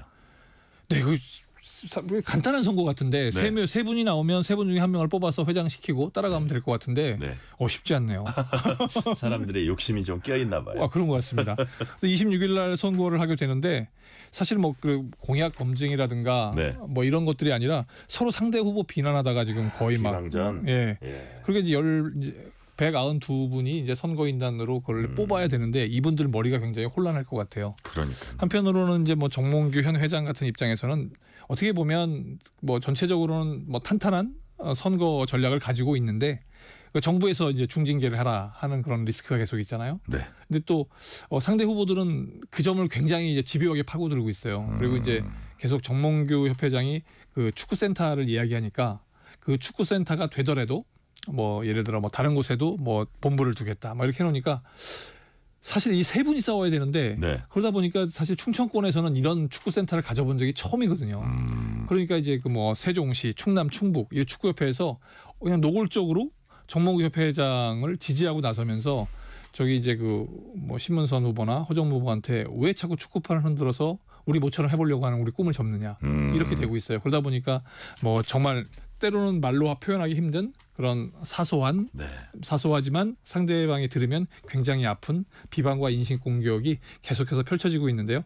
사실 내일 그 후보자들 간에 토론이 있으려고 했어요. 네. 근데 정몽규 장 입장에서는 나가봐야 나 비방할 거고 나 공격할 건데 왜 굳이 하겠냐. 그래서 이걸 무산시켰습니다. 아, 그래요. 자, 마지막으로 배구 얘기해 봅니다. 올 시즌 끝으로 코트를 떠나는 김연경 선수의 마지막 경기를 기념하는 은퇴 투어가 열립니다. 김연경의 라스트 댄스 언제 어디서 열립니까?